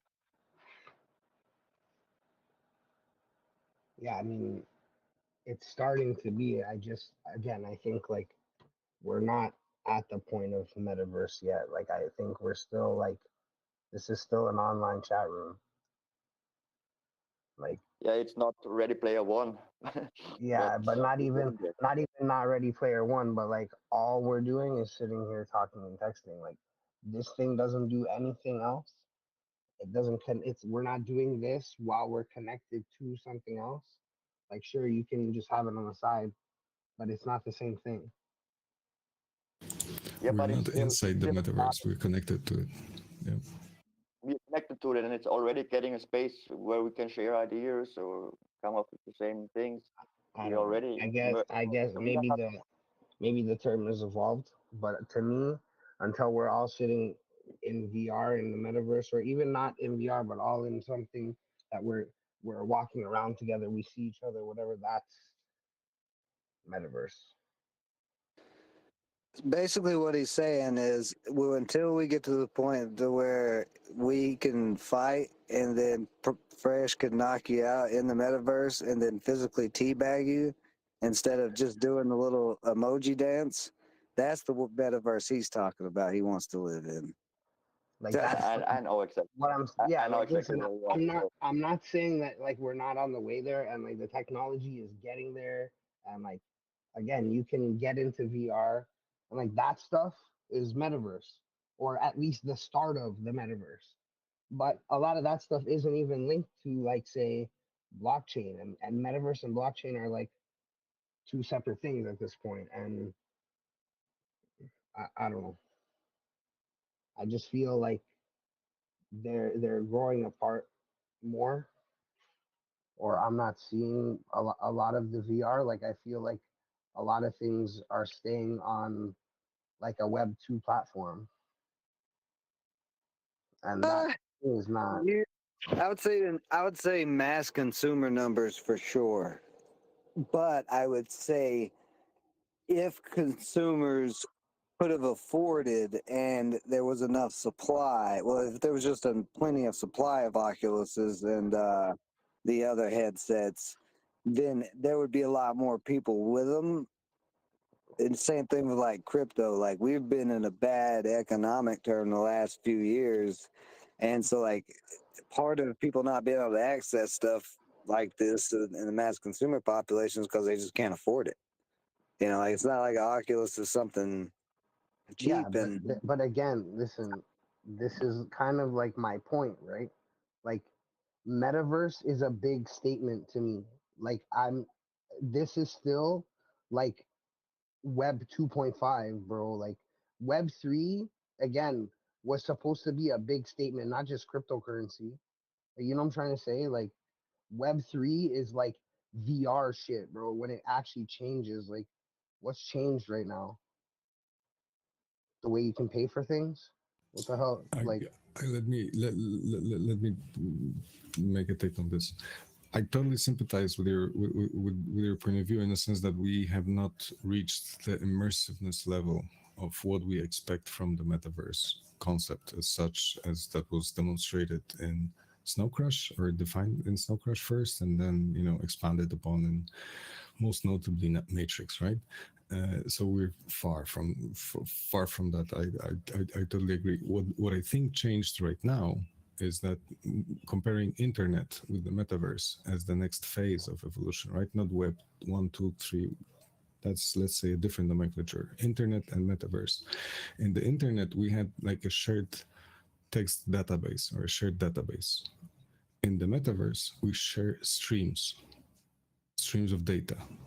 So this is what I think is the difference in what is happening right now, and why Laszlo or myself would say that we're kind of in like this Okay, but metaverse like that's experience. then we've been there for so long, bro.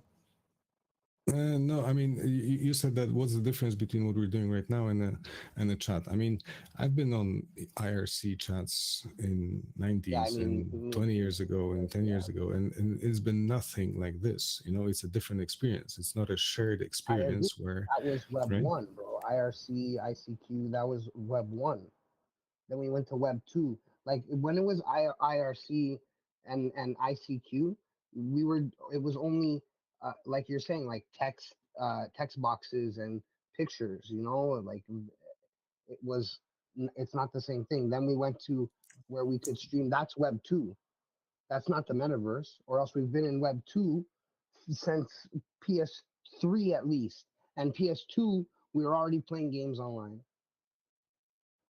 Yeah, and online multiplayer games are also kind of like a metaverse-like experience. Yeah, you're not fully immersed in it. You're not immersed in I a don't know. way, but I you think have the that's shared presence, right? I Triplet feel is like now that's in the oversimplifying what a metaverse is, and what, because the metaverse isn't about being in one game with people.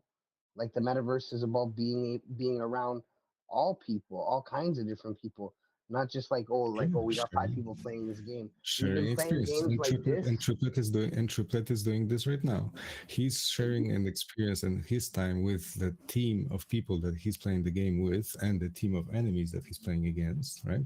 And he's sharing that time with us also by giving us access to his, view feed. But again, you've been able to do this on Twitch since PS3. Yeah, and I'm not saying Twitch is not, has nothing to do with it. As I said, like, I'm not talking about the nomenclature of web 1, 2, 3, 4, and 2.5, or which one is it, because people get confused about it, and I don't think that's a good, Yeah, but setting things up. I'm regardless, talking I about don't. the internet and But the like metaverse.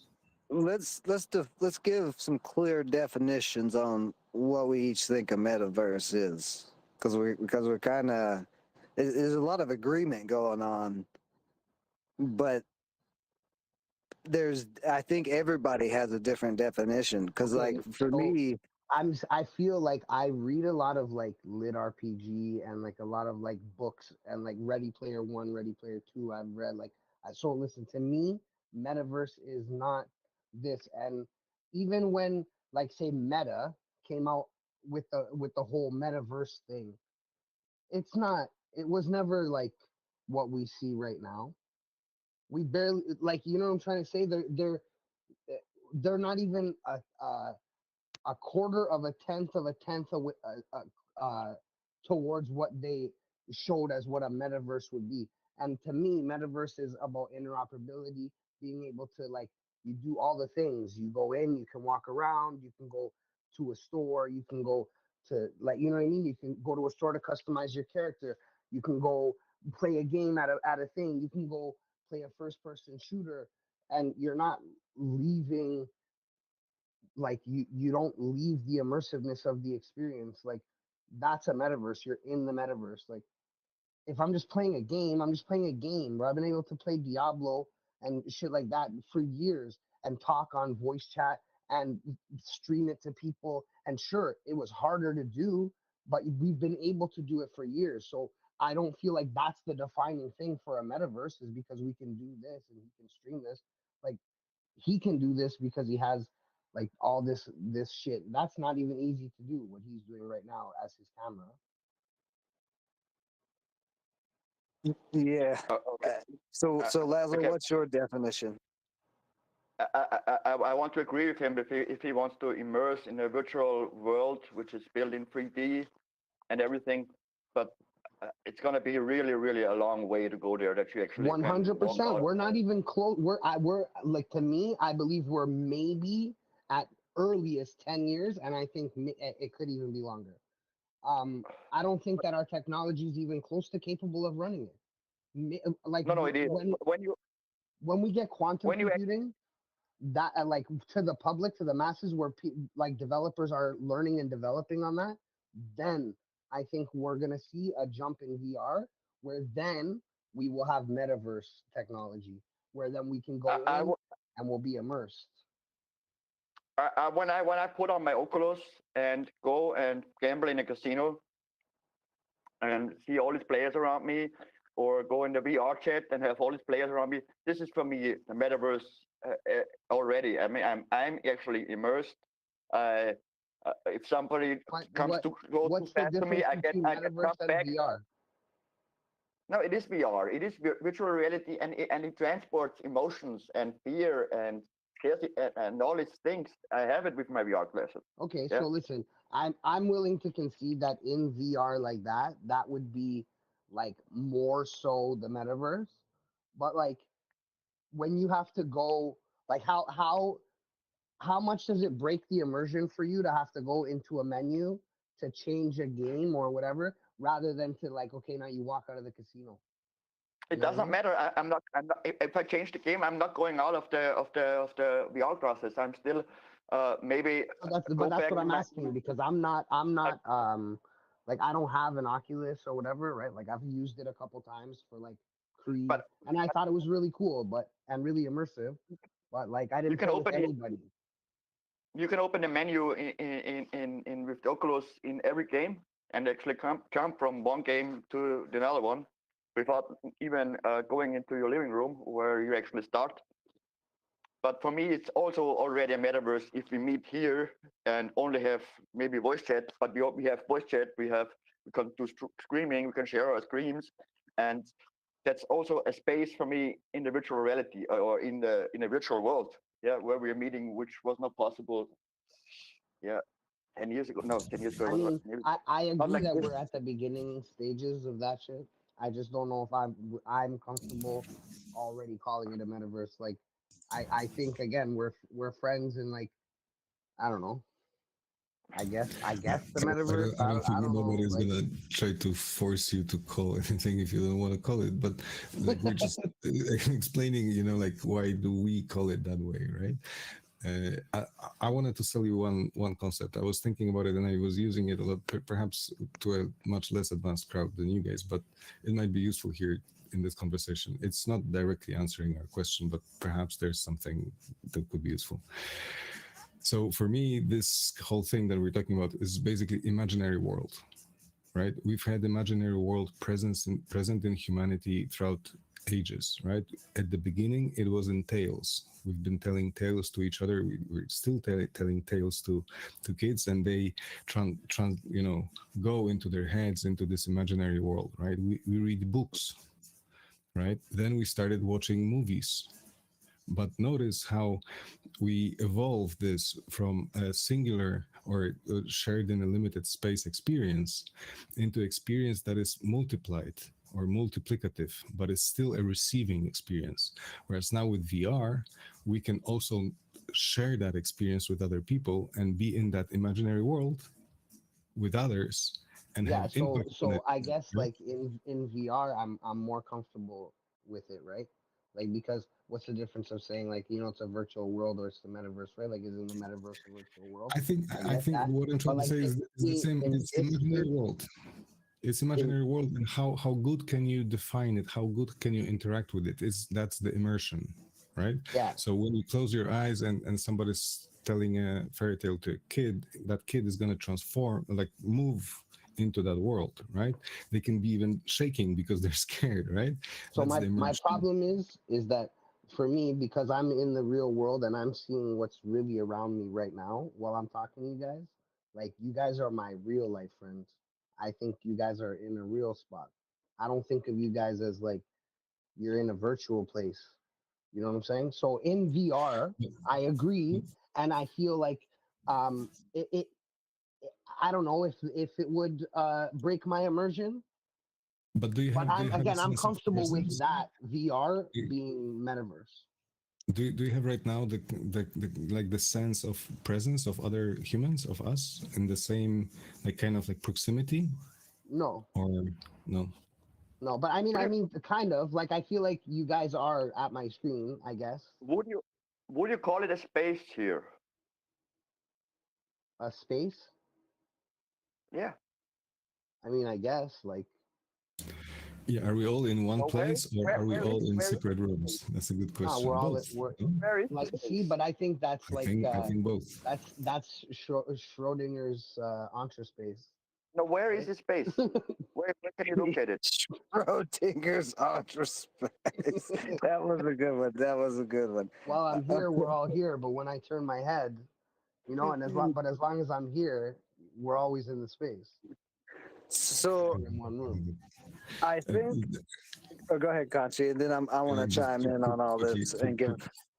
quickly a joke.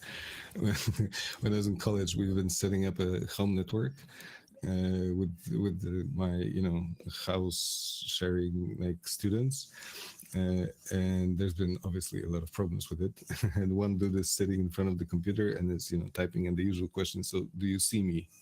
Right? So in the sense, like, do you see my computer? And the answer was no. The comment was, so turn around, you blind fuck. Just That's pretty good. That's pretty good. So I agree with a lot of the stuff, and some of the stuff there's multiple nuances to this. Like, for one, the Oculus, I do have an Oculus. And even though it is very immersive, I run into the wall all the fucking time, or throw the remote across into the TV screen.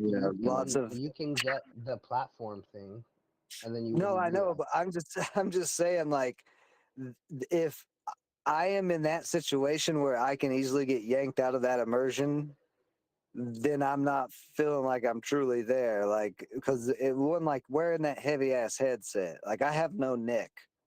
If you guys have ever seen me on my YouTube channel and everything, I have no neck at all. So my big head is just being held up on my shoulders. I have to put that Oculus helmet on.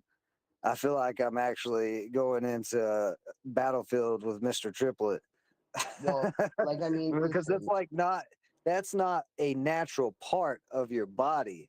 And I think that's where kind of Fresh is getting at. but Is this like, is why I'm saying, like, we're still so early, right? Because, like, I mean, right. I'm kind of comfortable with, like, saying it's like the beginning steps of the metaverse when you're like in VR and you're playing with people and you're talking, and because again, like how they're saying, like, you feel emotion and like I get that.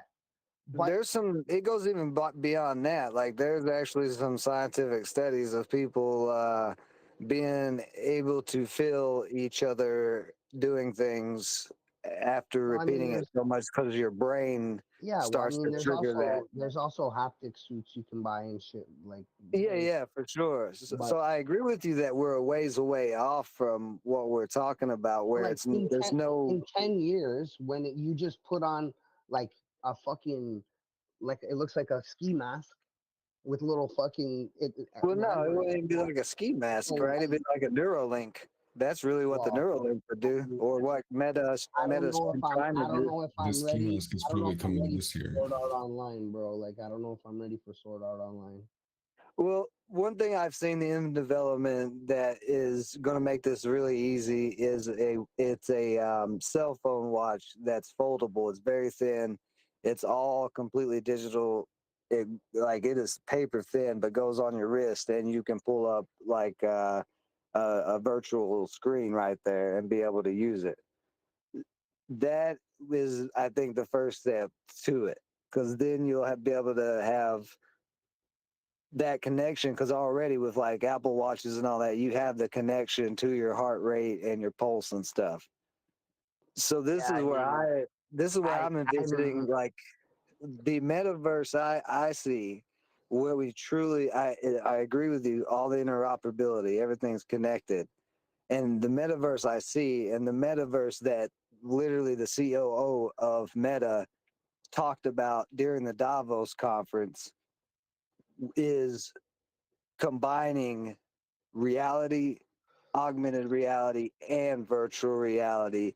And it's not just hanging out with people. You're talking about full on economies in this world, full on societal structures. This is the easiest way to test out new societal structures and new economic structures and new whatever if everybody's in the matrix, right? That's what I envision as the actual metaverse, where our daily lives until we are in there, no matter whether it's by choice or not. You know, I think what you guys are saying is true. These things are these early forms. They're like baby metaverses, like Twitch and even games on Oculus, like Locker Room on Oculus. That's a pretty cool one because it's like they got like a little lobby where you can shoot the basketball in and go outside and shoot people with guns and stuff. But then there's like other games that you can go into through portals and stuff. So that's close. Like I've seen that. Send me a username, please. Send me a username. Oh man, I haven't played in so long, man. I'm so busy. It's dusty. That my Oculus has gathered dust, and I'm pretty sure there's some spiders that's bred about 6 different generations. I don't even want to go over there right now. But no, as soon as I get the time, yeah. I mean, I love it. I love Oculus. Office. What's that? We can share your office if you want me to. Share. You can share the office. Yeah, you can actually work now on Oculus. Oh yeah. I know about that. I heard somebody was just talking about they had a whole business meeting, and it was like a big company had a whole big business meeting in one of the Oculus rooms or something like that. That was a headline somewhere. Can't remember, but yeah, like I think everybody's nailed it here. We're just the timeline is what we're talking about, and what we're at now is that kind of baby formation. Even before this was baby formation into what this is going to end up really being a true metaverse, as in this is the universe. Like I don't even think meta is a good. I don't even understand why we call it a metaverse, to be honest.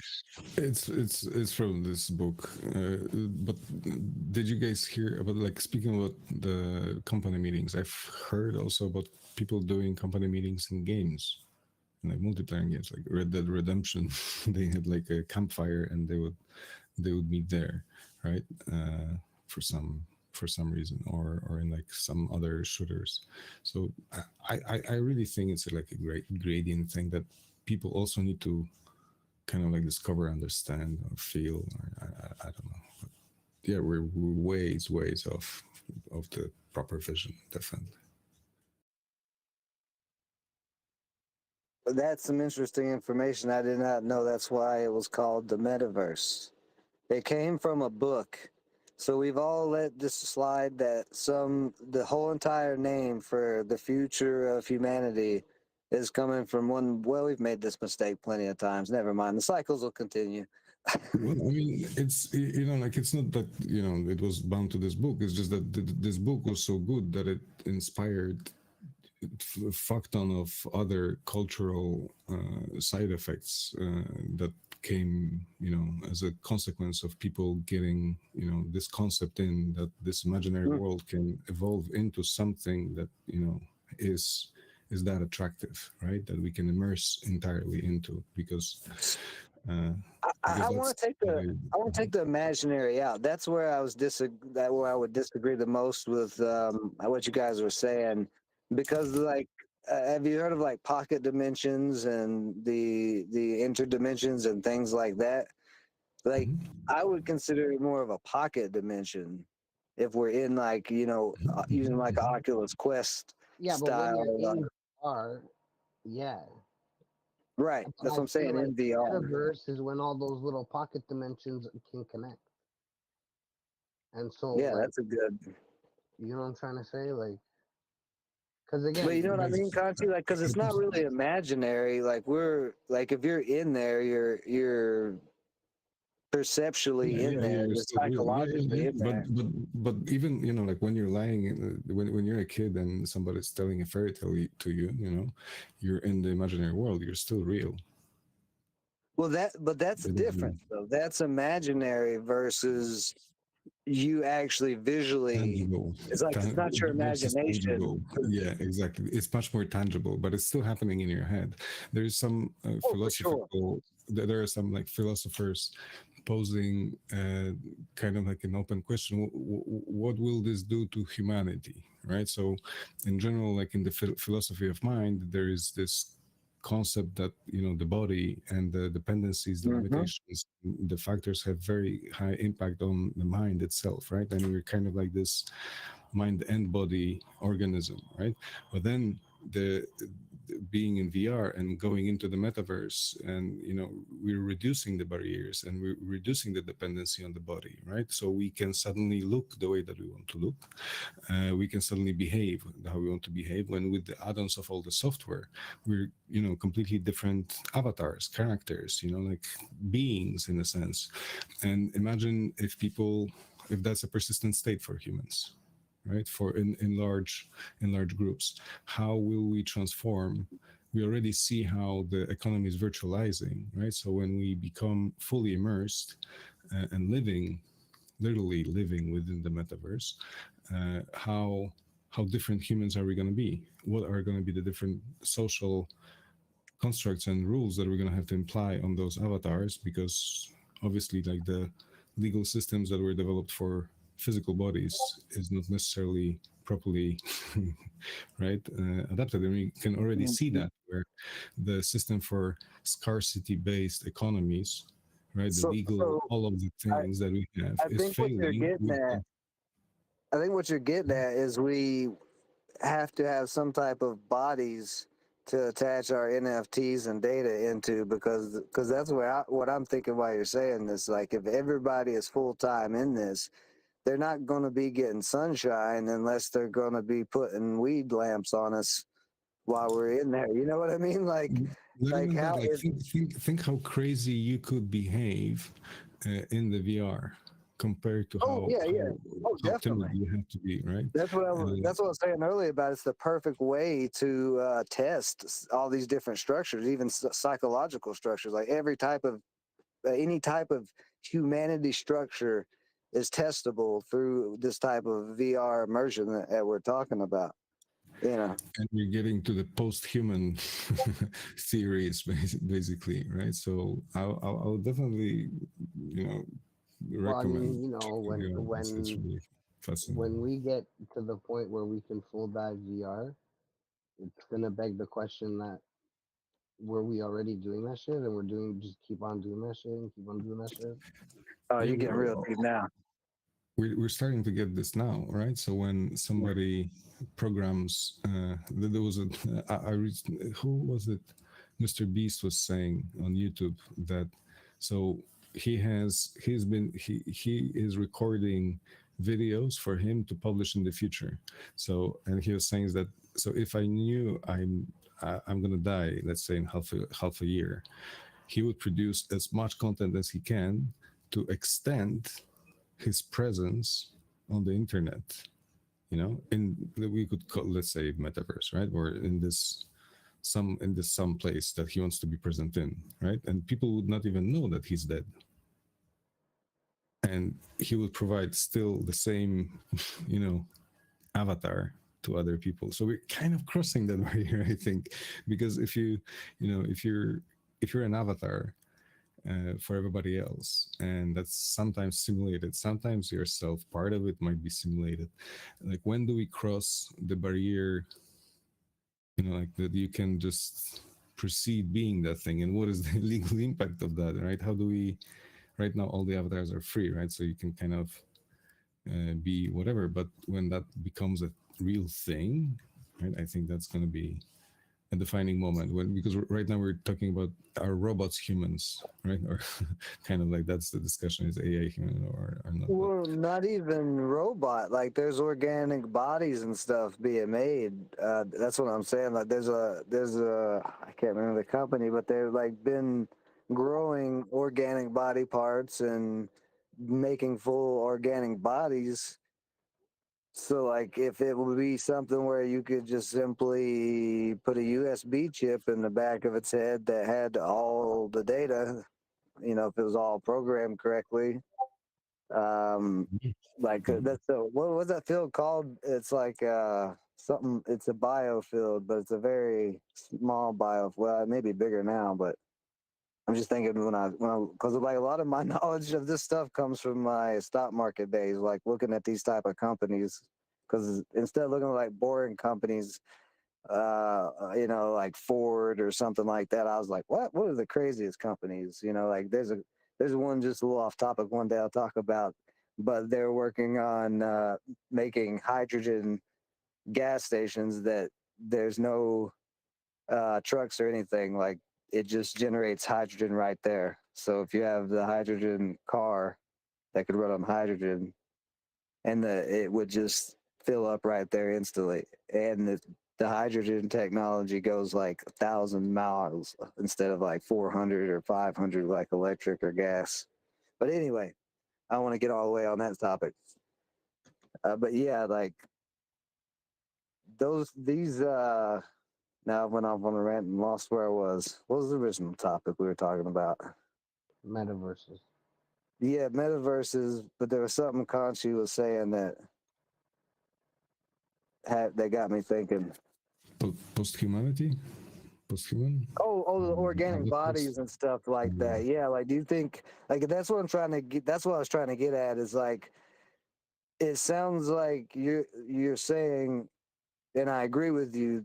This level of psychological evolution of the human brain could definitely advance, but I don't know if the body would.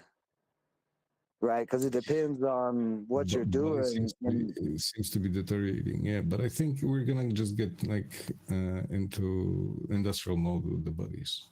You can see it more and more, like how people are able to shape the body. I mean, that's also another defining thing for the post-human era, is that we can decide how you want to look right now, pretty much, and it's kind of easy for you to change it into it, Well, right? not well, yeah, your appearance, I would say, but you can't Yeah. automatically be 6'7" when you're 5'11". Trust me, I'd have been already trying to do that.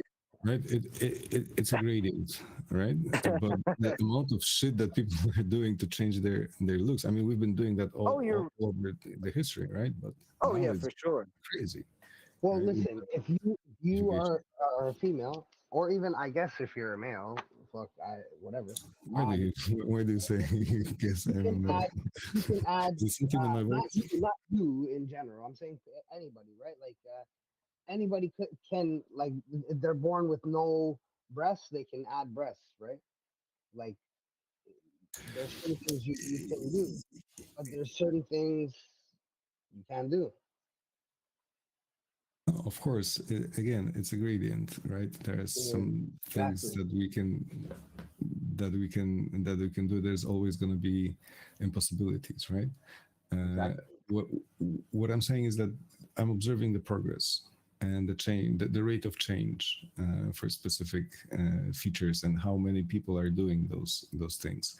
And you could even look at the changes in the society that already have happened, like where in developed, let's say, the developed part of the world, it's not cool not to look healthy with perfect teeth, with perfect body,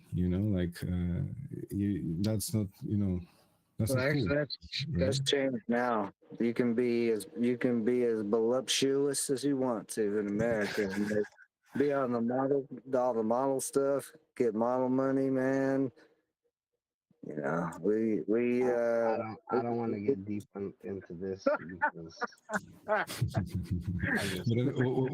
what I think it's again like the rate of change and the progress, which direction this is going, and I agree it's a pendulum always, right? Uh, it, it definitely, you know, like people are investing in, you know, like why didn't you fix something, right? You kind of are expected to do modifications to your body, you know, for your own health, right? Let's skip all the aesthetics, right? Yeah, braces are a perfect example. It's been around for a long time of what you're talking about, or even like, well, actually, even before braces, ear piercings. I mean, that's gone back thousands and thousands of years. You know, that's a body well, modification. Tattoos as well. That's I've been another one. doing body modification. Ears were easy, but now they pierce everything. Yeah. Yeah, they do pierce everything now. Woo. Some of that's painful looking. So, but this is what I'm trying to figure out where you're thinking on as like the physical body and the basic necessities like water and food. Like you can get you a butt implant. You know, I could extend myself 2 inches forward if I wanted to, but I still have to eat and I still have to drink water, right? So Have you guys seen the scene of like biomods, like what people are trying to implement into their bodies? And like I think here it's basically like we're 2 generations away from that. We're now getting into cybernetics era, where we're gonna see robots basically. oh yeah, there's plenty of robots biobot, out now. that cyberpunk kind of thing comes next after that, right? Where we figure out how to make the robots not like be repairable. Basically, they need to be bionic to be self-repairable, like we are, right? And if they're not, they're just junk, useless, and it's inevitable. Well, I mean, there was a doctor in my city that got caught for well, not, I don't know if caught is the right word, but it came out that he was using nanotech on his patients, and like it's documented. It was in the local news. Like I got arrested for it. Like this guy's putting nanotech into his patients. yeah, and we just talked crazy. about yesterday CRISPR therapeutics and mRNA. All that's gene editing. Like when you get into gene editing, you could. That's the scary thing. Like the Chinese have made the glow in the dark dogs. Like you can look up the glow in the dark dogs. They gene edited the fur, but there's a whole documentary on Netflix about what they call it, basement gene editing, where people are doing it to themselves to modify themselves in their own homes and things like that. Like it's real wild. Like what you're talking about, people kind of becoming cyborgs or these new type of human bodies and stuff. Like people are modifying to that extreme of a level where they're modifying their genes, their actual DNA. But that becomes scary because like anything can happen with that. You know, you could grow 2 elephant tusks out of your armpit. Like that's a dangerous game, I think, to play. But I don't know. That's why I get like, if it may not be to that extreme, of course, but like we're doing a lot of things that makes me think that we don't want to be a species anymore. Like gene editing like that, bringing back velociraptors, all these things that are technological advancements that can be used for good, like CRISPR's gene editing therapy, and that's been successful to cure diabetes in their trial phases and stuff, and a multitude of other different DNA type of diseases. We're not far off from that type of stuff, and I don't know if this is, well, like I said, not even that far off. All this is happening now. It's like this is too destructive, right? Because this is such dangerous technology. Even AI, which people hate. There's people out there who hate to say this and stuff, but like AI is dangerous. Any technology, any new technology, or any technology, back to the start of creating a fire with two sticks, is dangerous. Like that fire is warm, it's good for you, but if you touch that fire, it's going to burn you. And I think that's something Yeah, as developers. I Well, and think that's again, a question like like, the are you pro progress or not, right?